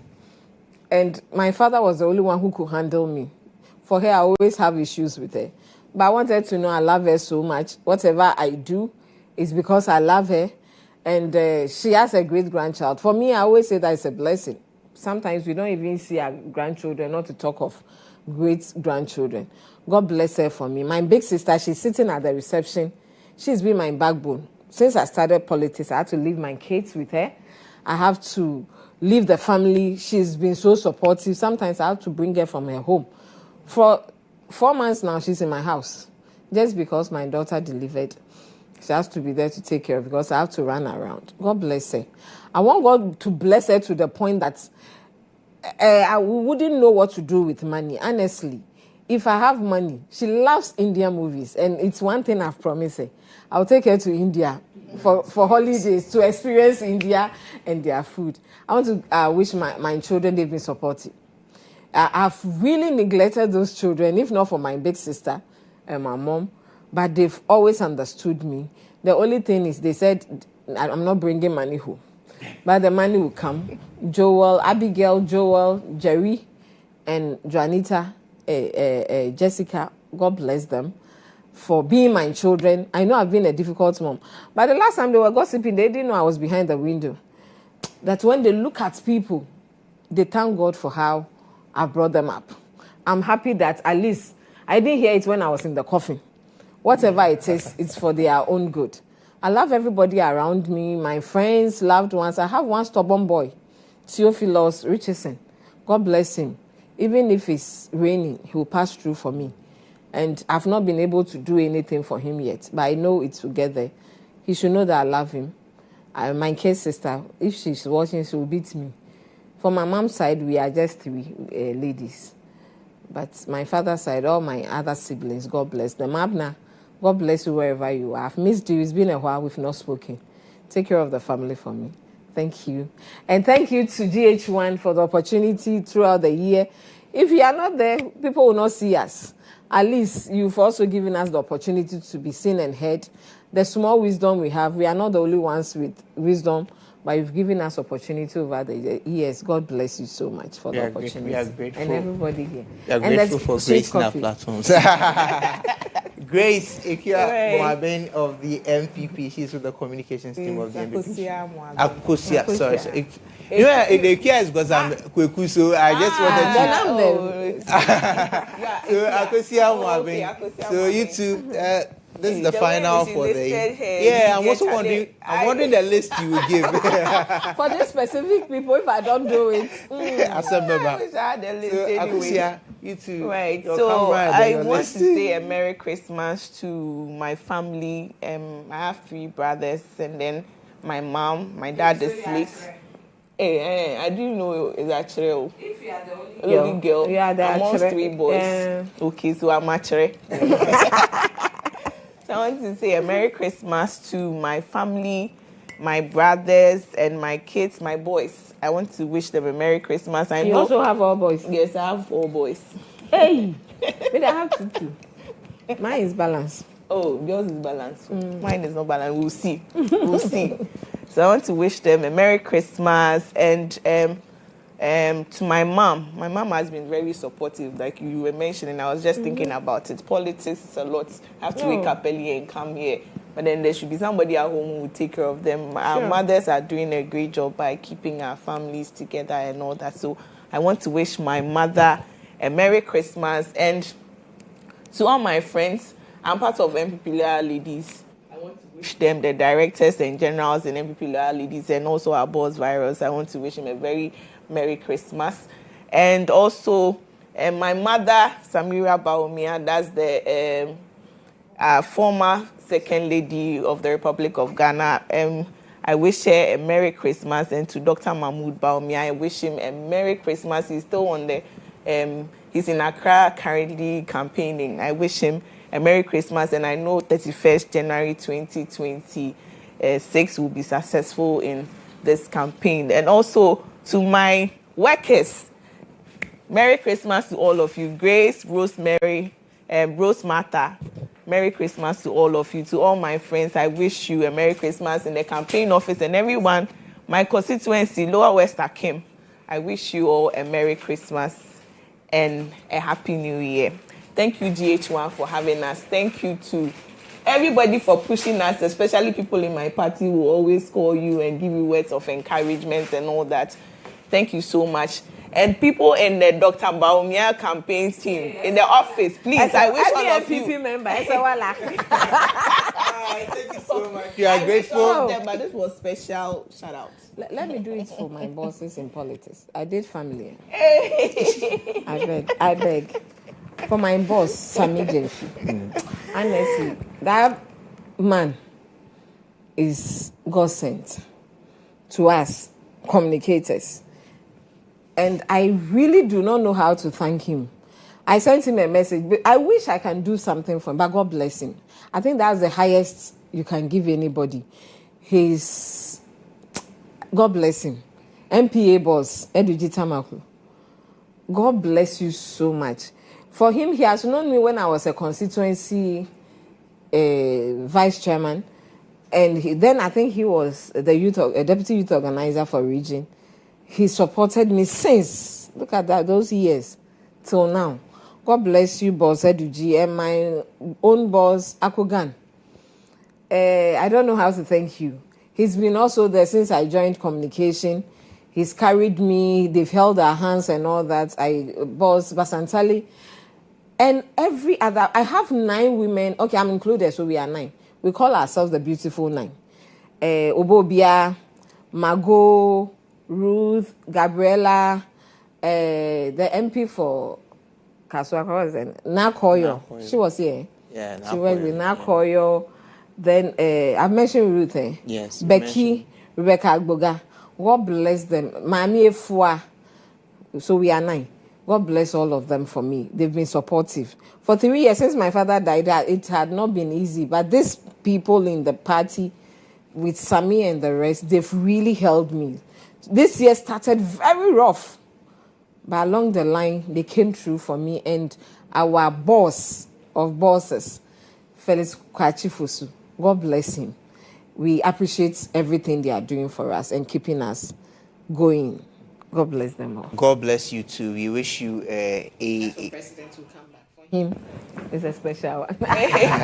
Anyway, thank you so much for coming. And that will be for the breakfast review segment. After this break, we have more.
On GHOne TV with me, Emmanuel, Agyabeng, we have an exciting conversation coming up.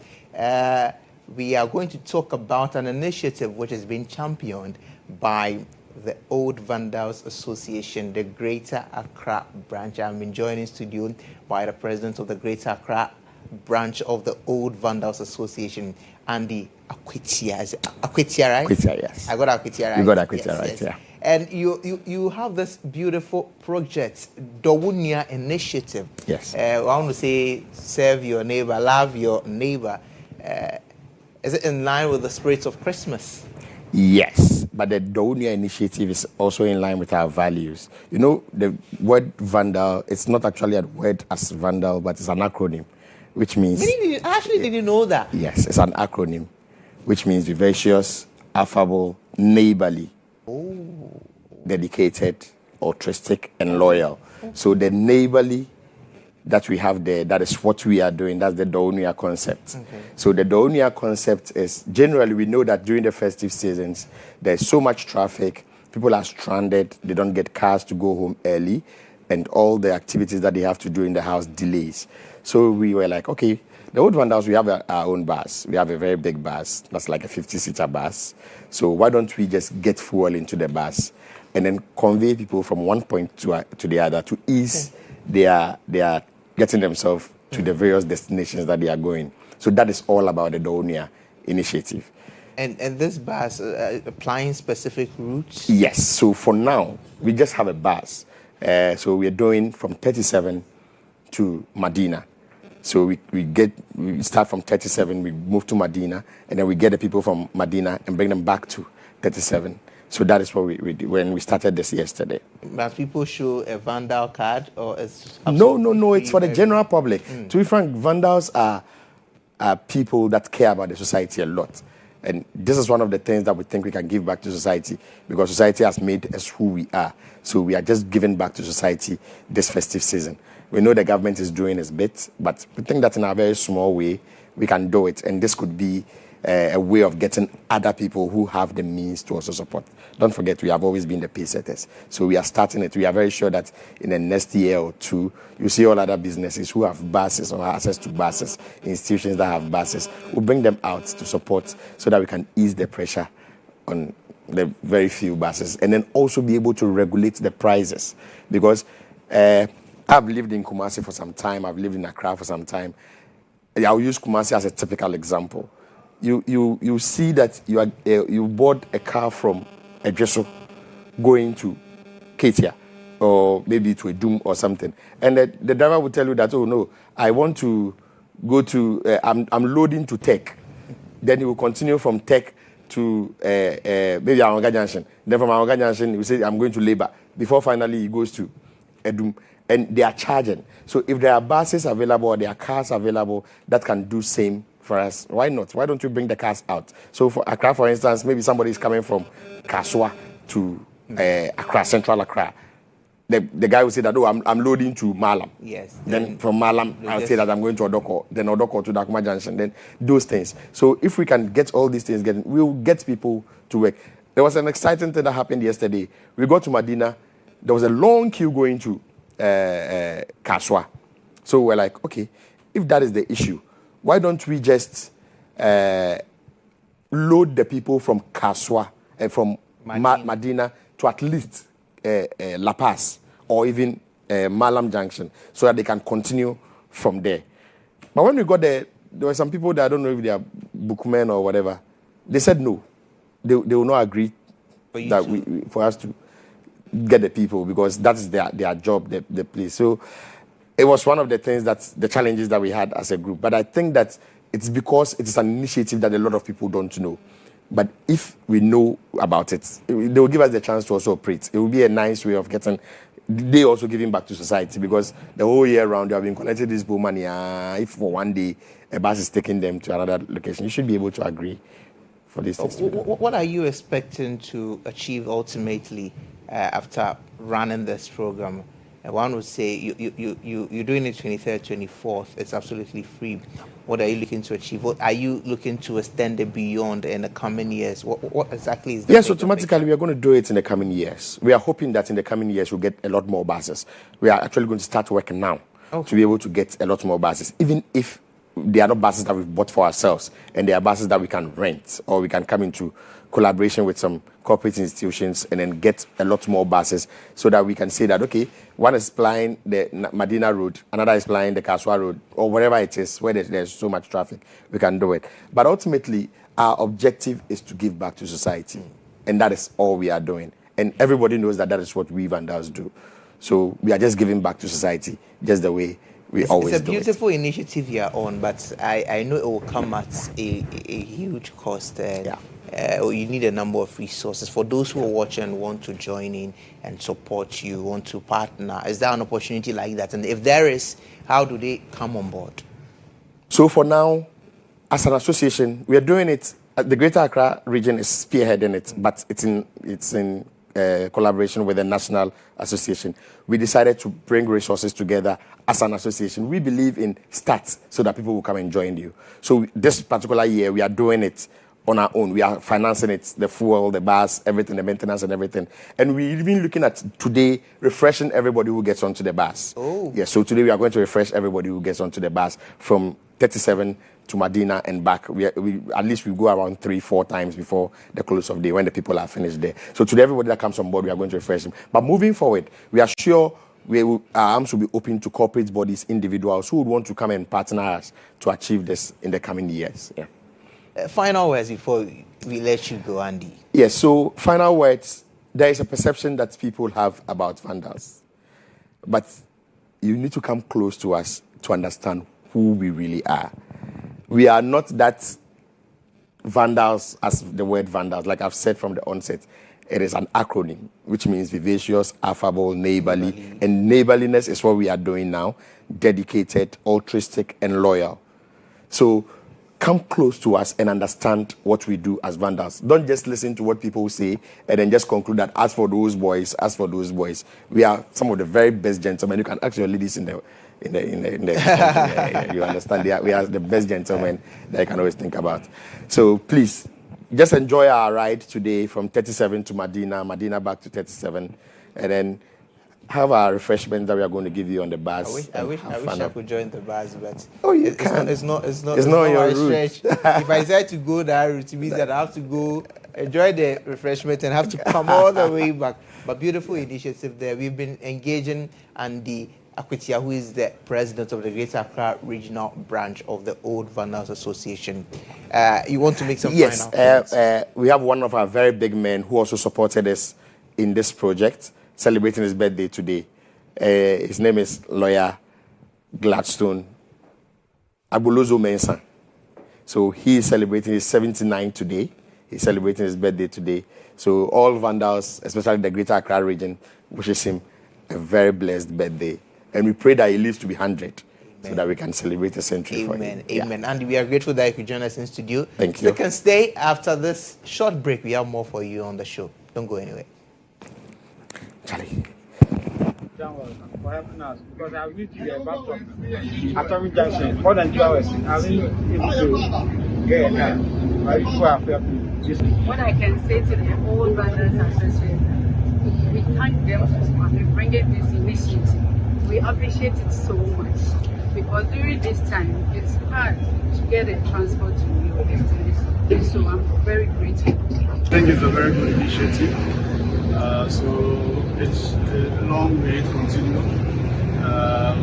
And I think if this initiative will be meaningful, I think the Ghana Police Service should also be on the road to make sure that the road is cleared from these truck drivers who block the road and the rest for the traffic to flow. Then the bus service to augment it, and everybody will get home early and reduce our stress. So it's a very good initiative. Actually, I was surprised to hear free bus. So as I was even, getting into it, I was saying, is it really free? I'm seeing it to be free. And I think it's a mistake. It's a mistake. it's going to keep down, road trafficking, and then keep down stress.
On GH today with me, Emmanuel Agyabeng. And as you saw the trailer, the funeral of Kwa Day, a story rooted in truth and indeed emotions. We've been joined by the director of the film, Nana Obri. Nana Obri, good morning. Good morning. We are grateful that you could join us here to talk about the film. And as well, the lead actor. I don't know if I should call him Kwa Day here. I should go by his name.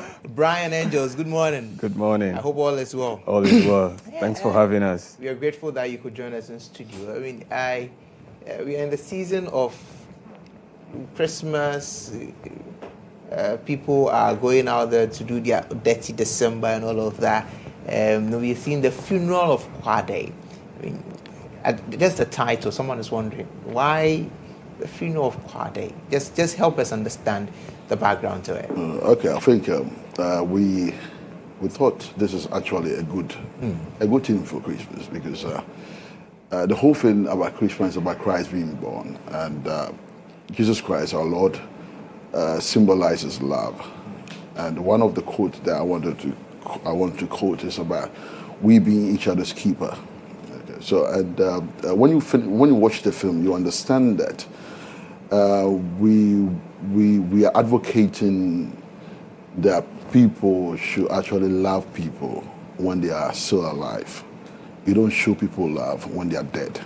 So we should be others' keeper whilst they are alive. We shouldn't be dead people's keeper. We should be live people's keeper. Okay, so the funeral of Kwa Day is a very beautiful message of love, and we thought Christmas is a beautiful time to show this film.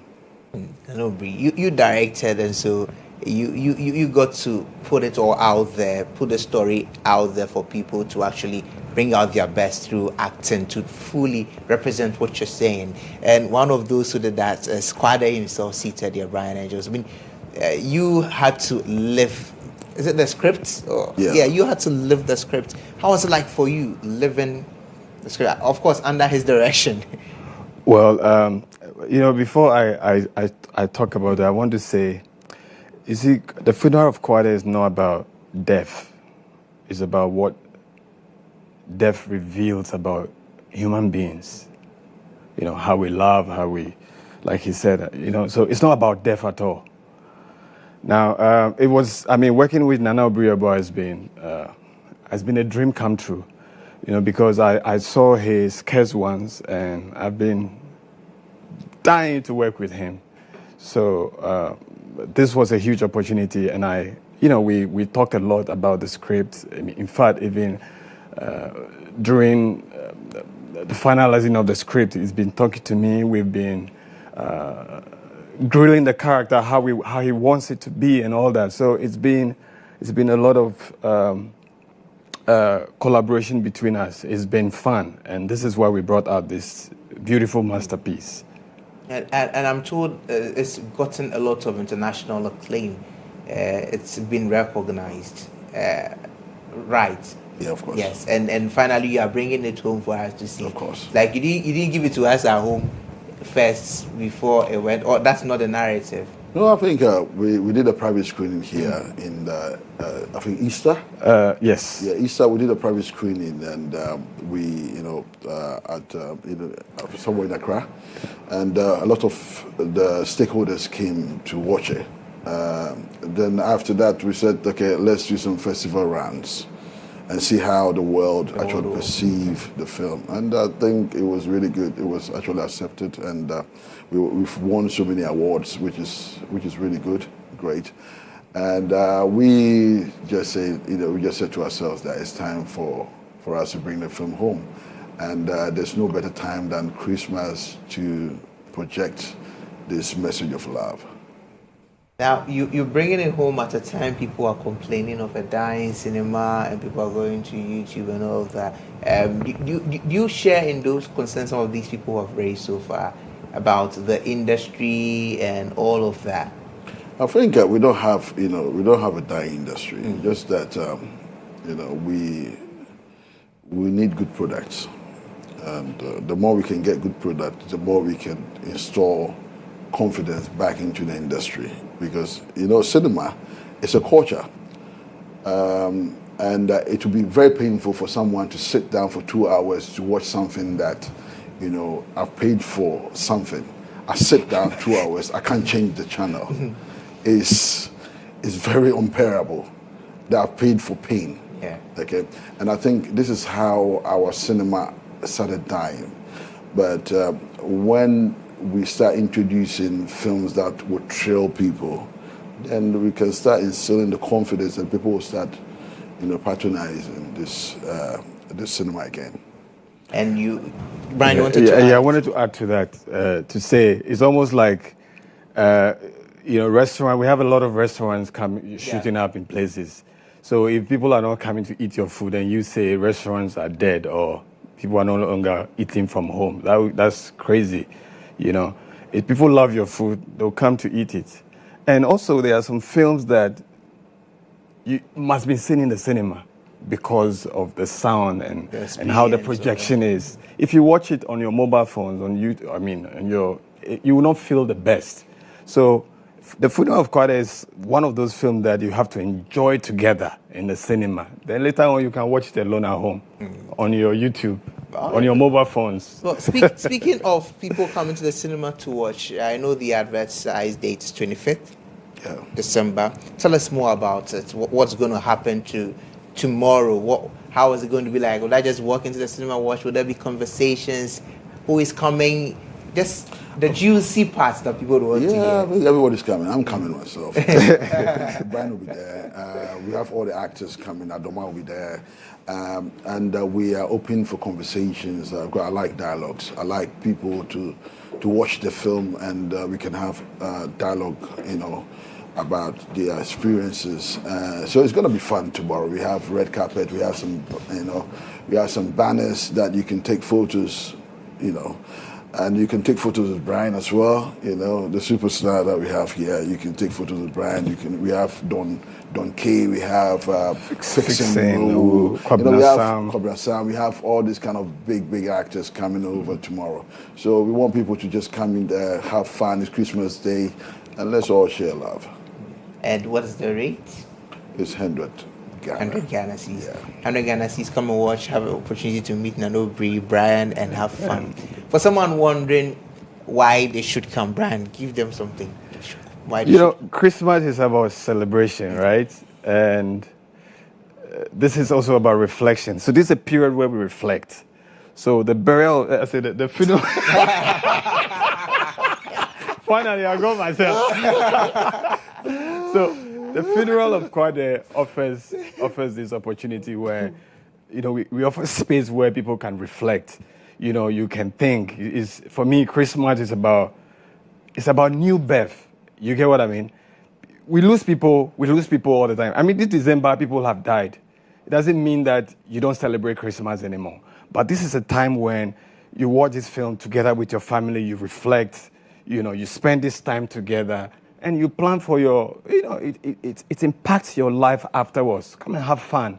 This is a story rooted in Ghanaian culture, So I want people to come and see this. There's comedy in there, there is thriller in there, there is love in there. Above all, even a 2-year-old can watch this film. And have the appreciation. Yes, because there's no nudity, there is no, there's no even kissing. There's no sexual content. So it's pure life. Yes, how life looks like for everyone. Now we didn't give out the full details of the premiere, the showing tomorrow. We just mentioned the date, the price, but the venue, the time. There's a Silverbed, Accra Mall, and West Hill Mall. Okay. And 7 p.m. and 9 p.m. So we have 2 showing tomorrow. Okay, so both Silverbed, both Accra Mall and the West Hills Mall. Yes. 7 p.m., 9 p.m. Where would people come and see you? Okay, I think we will be everywhere. We'll start with West Hills and then come to the Accra Mall. Okay, that's great. But also, it's not just 25th. This will be showing for the next. But the 25th is the grand. Yes, but 25th is when you get to meet all of us together. Make it an event. A memorable one. Yeah. Final words before we finally wrap up. Okay. My words to everyone is that it's the same thing that I echoed from the incept of this program, that we have to help ourselves. Okay? We have to be each other's keeper.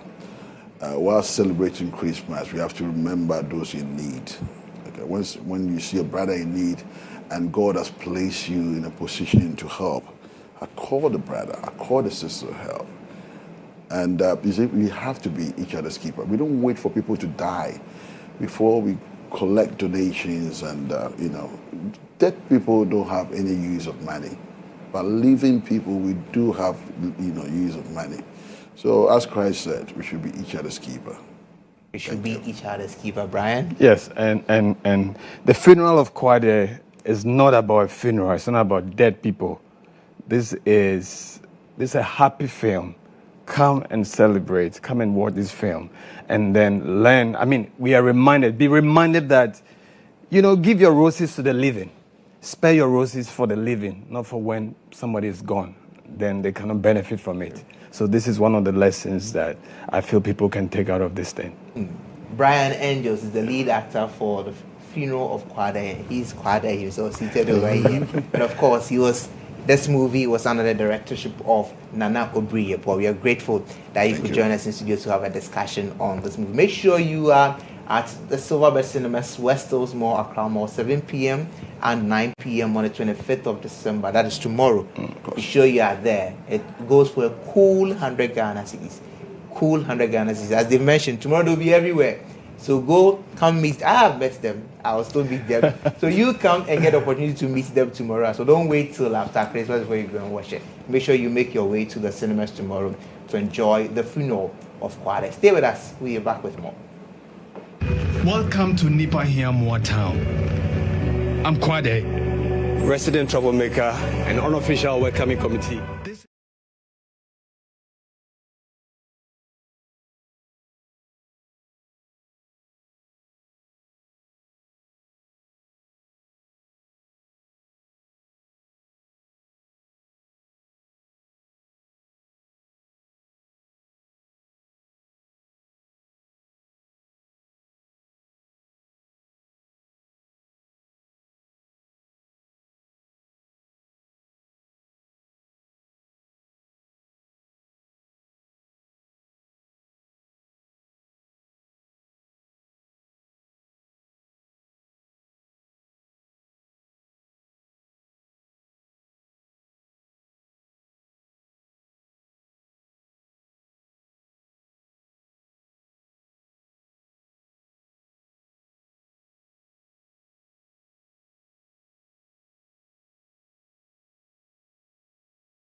things that we do that harm the child. It also includes things that we are supposed to do that we don't do, which harm the child. And this harm could be physical or emotional or even mental. So anything that will harm their well-being constitutes a part of child abuse. Now, if we say child protection, you're looking at things that you can do to protect the child from these various forms of harm that we have mentioned. And within the scope of child abuse, you're looking at things like physical abuse. That is where the child is being beaten or physically harmed. Sometimes there are burns, sometimes there are cuts and other wounds that are inflicted on the child. Then you look at emotional abuse, where the child is maybe being humiliated, insulted, different harmful words are used on the child, and these can harm the child's confidence and emotional well-being. Then you also talk about neglect. So with neglect, you're supposed to provide the child with food, water, clothing, shelter. If you, the caregiver, the parent, do not provide these for the child, then the child is being abused through the neglect that you are doing to the child, or that form of harm that you are exposing the child to.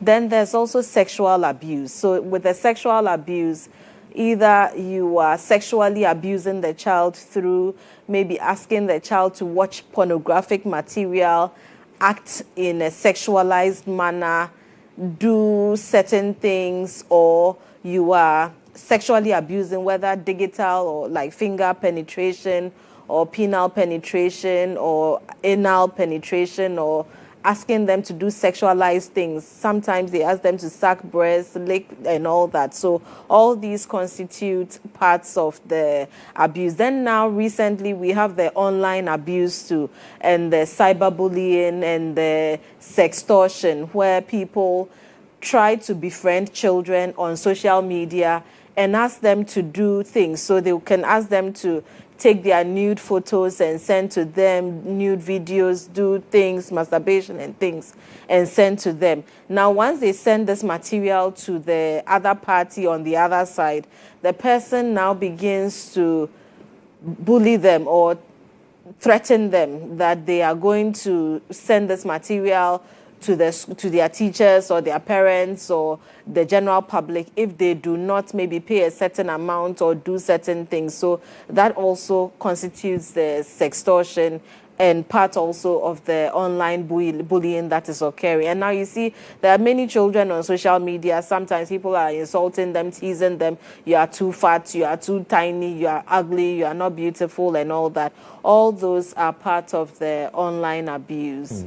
As a nation, have we done so well to really ensure the safety of children? If you look at data, if you look at past trends, and even now, are we doing well in that regard? All right. Permit me to share a few statistics. So globally, we have 1 in 5 women and 1 in 7 men reporting having been sexually abused as a child.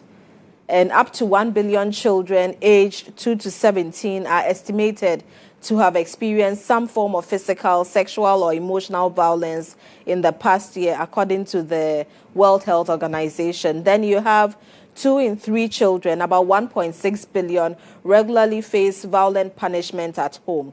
Then again, about a quarter of all adults globally report experiencing physical abuse as children. What I'll say is this is a really big issue and is often also silent. So now you have big figures being brought out. As a country, I think the Ministry of Gender and Social Protection is doing quite a lot in this area. There are committees on child protection, and the Ministry of Education is also doing some work. We, Pediatric Society of Ghana, other CSOs, NGOs are also doing bits for child protection. Even the Ghana Police or the police service also does some work. Unfortunately, I won't say that all that we have done so far or are doing is enough, because we still have children being abused every day.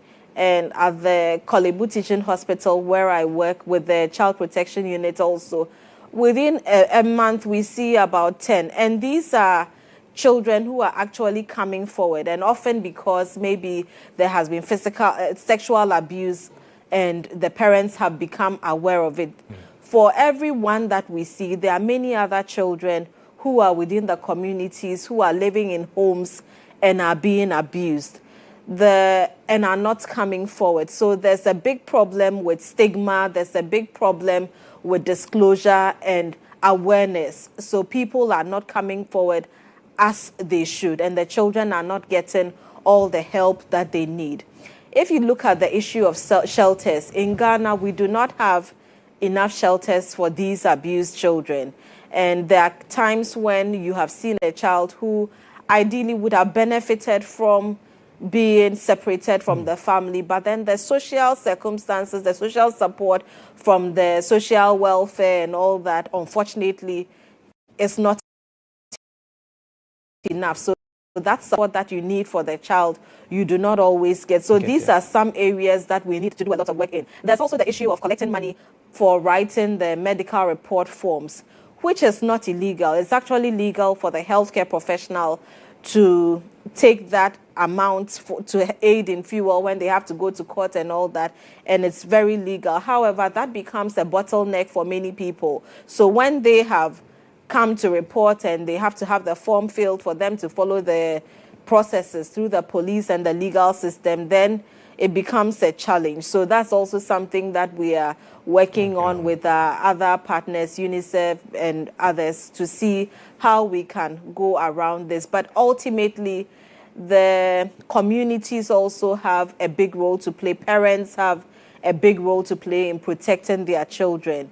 Now you see so many children walking around. I'm not even going to talk about street children too much now, but you see children who have been sent by their mothers and fathers to go and sell. You know, they are entering into homes, people's homes, and they are really exposed. So when we were younger, there were videos on television saying that don't push your children into trading too much and all that, and all those somehow helped.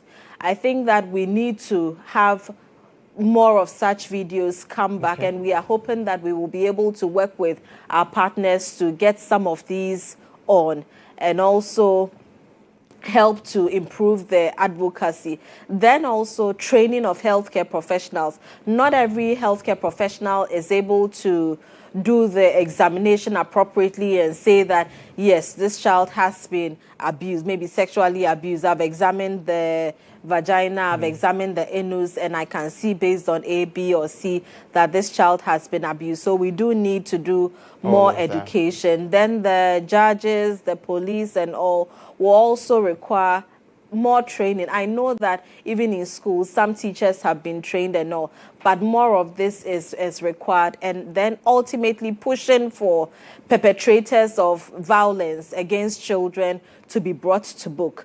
Many times when they have come, you have filled the forms and all that, it's supposed to go through the processes. The next thing you know is, oh, they have settled at home. The person has come to compensate and all that. And that doesn't help because the children ultimately do not get the justice that they need.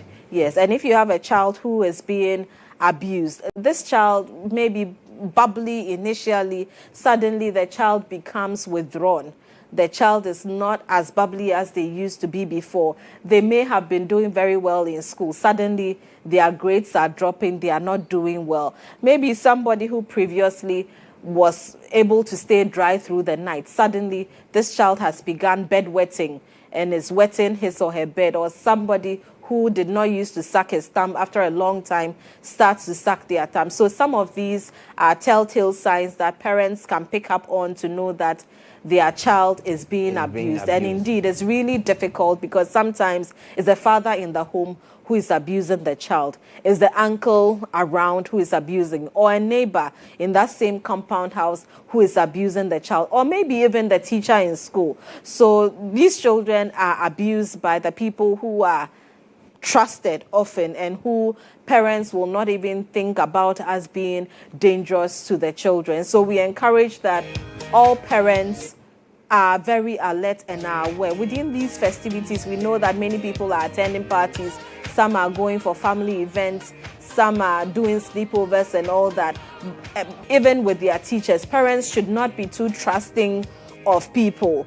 They need to think about the protection of their children at all times, because not everyone is safe for the child. Safe for the child, yes. Indeed. So it's the Child Protection Month, and from the Pediatric Society of Ghana, we just spoke to the president of the society, Dr. Hilda Mantebia-Boy, and she's urging all of us. You spoke about the institutional structures that need to be in place, and as well what parents and individuals need to do. We must listen, act, and protect, because every child needs safety everywhere. Dr. Hilda Mantebia-Boy, thank you so much for coming. She's the president of the Pediatric Society of Ghana. Before we go, we just have a minute, so let's do some birthday celebrations before. And then on the first person we have is Christabel Edinam Kumi. Happy birthday, my dear sister. Growing up with you for over 25 years has been one of the greatest blessings of my life. You're not just my sister, but my lifelong friend, confidant, and inspiration. I'm so proud of the woman you've become. Strong, kind, and full of grace. May this new year bring you deeper joy, unshakable peace, and endless favor. Keep shining, sis. The world needs your light. Love you always. And this is from Francis Paul Kumi to you, Christabel Edinam Kumi. As well, this one goes to the Director of Corporate Affairs at the Volta River Authority, David Adomako Mensah. The management and staff wish you only the very best on this special day. May God richly bless you and keep you and grant you good health and strength and vitality. Happy birthday to the Director of Corporate Affairs and External Relations for VRA, David Adomako Mensah.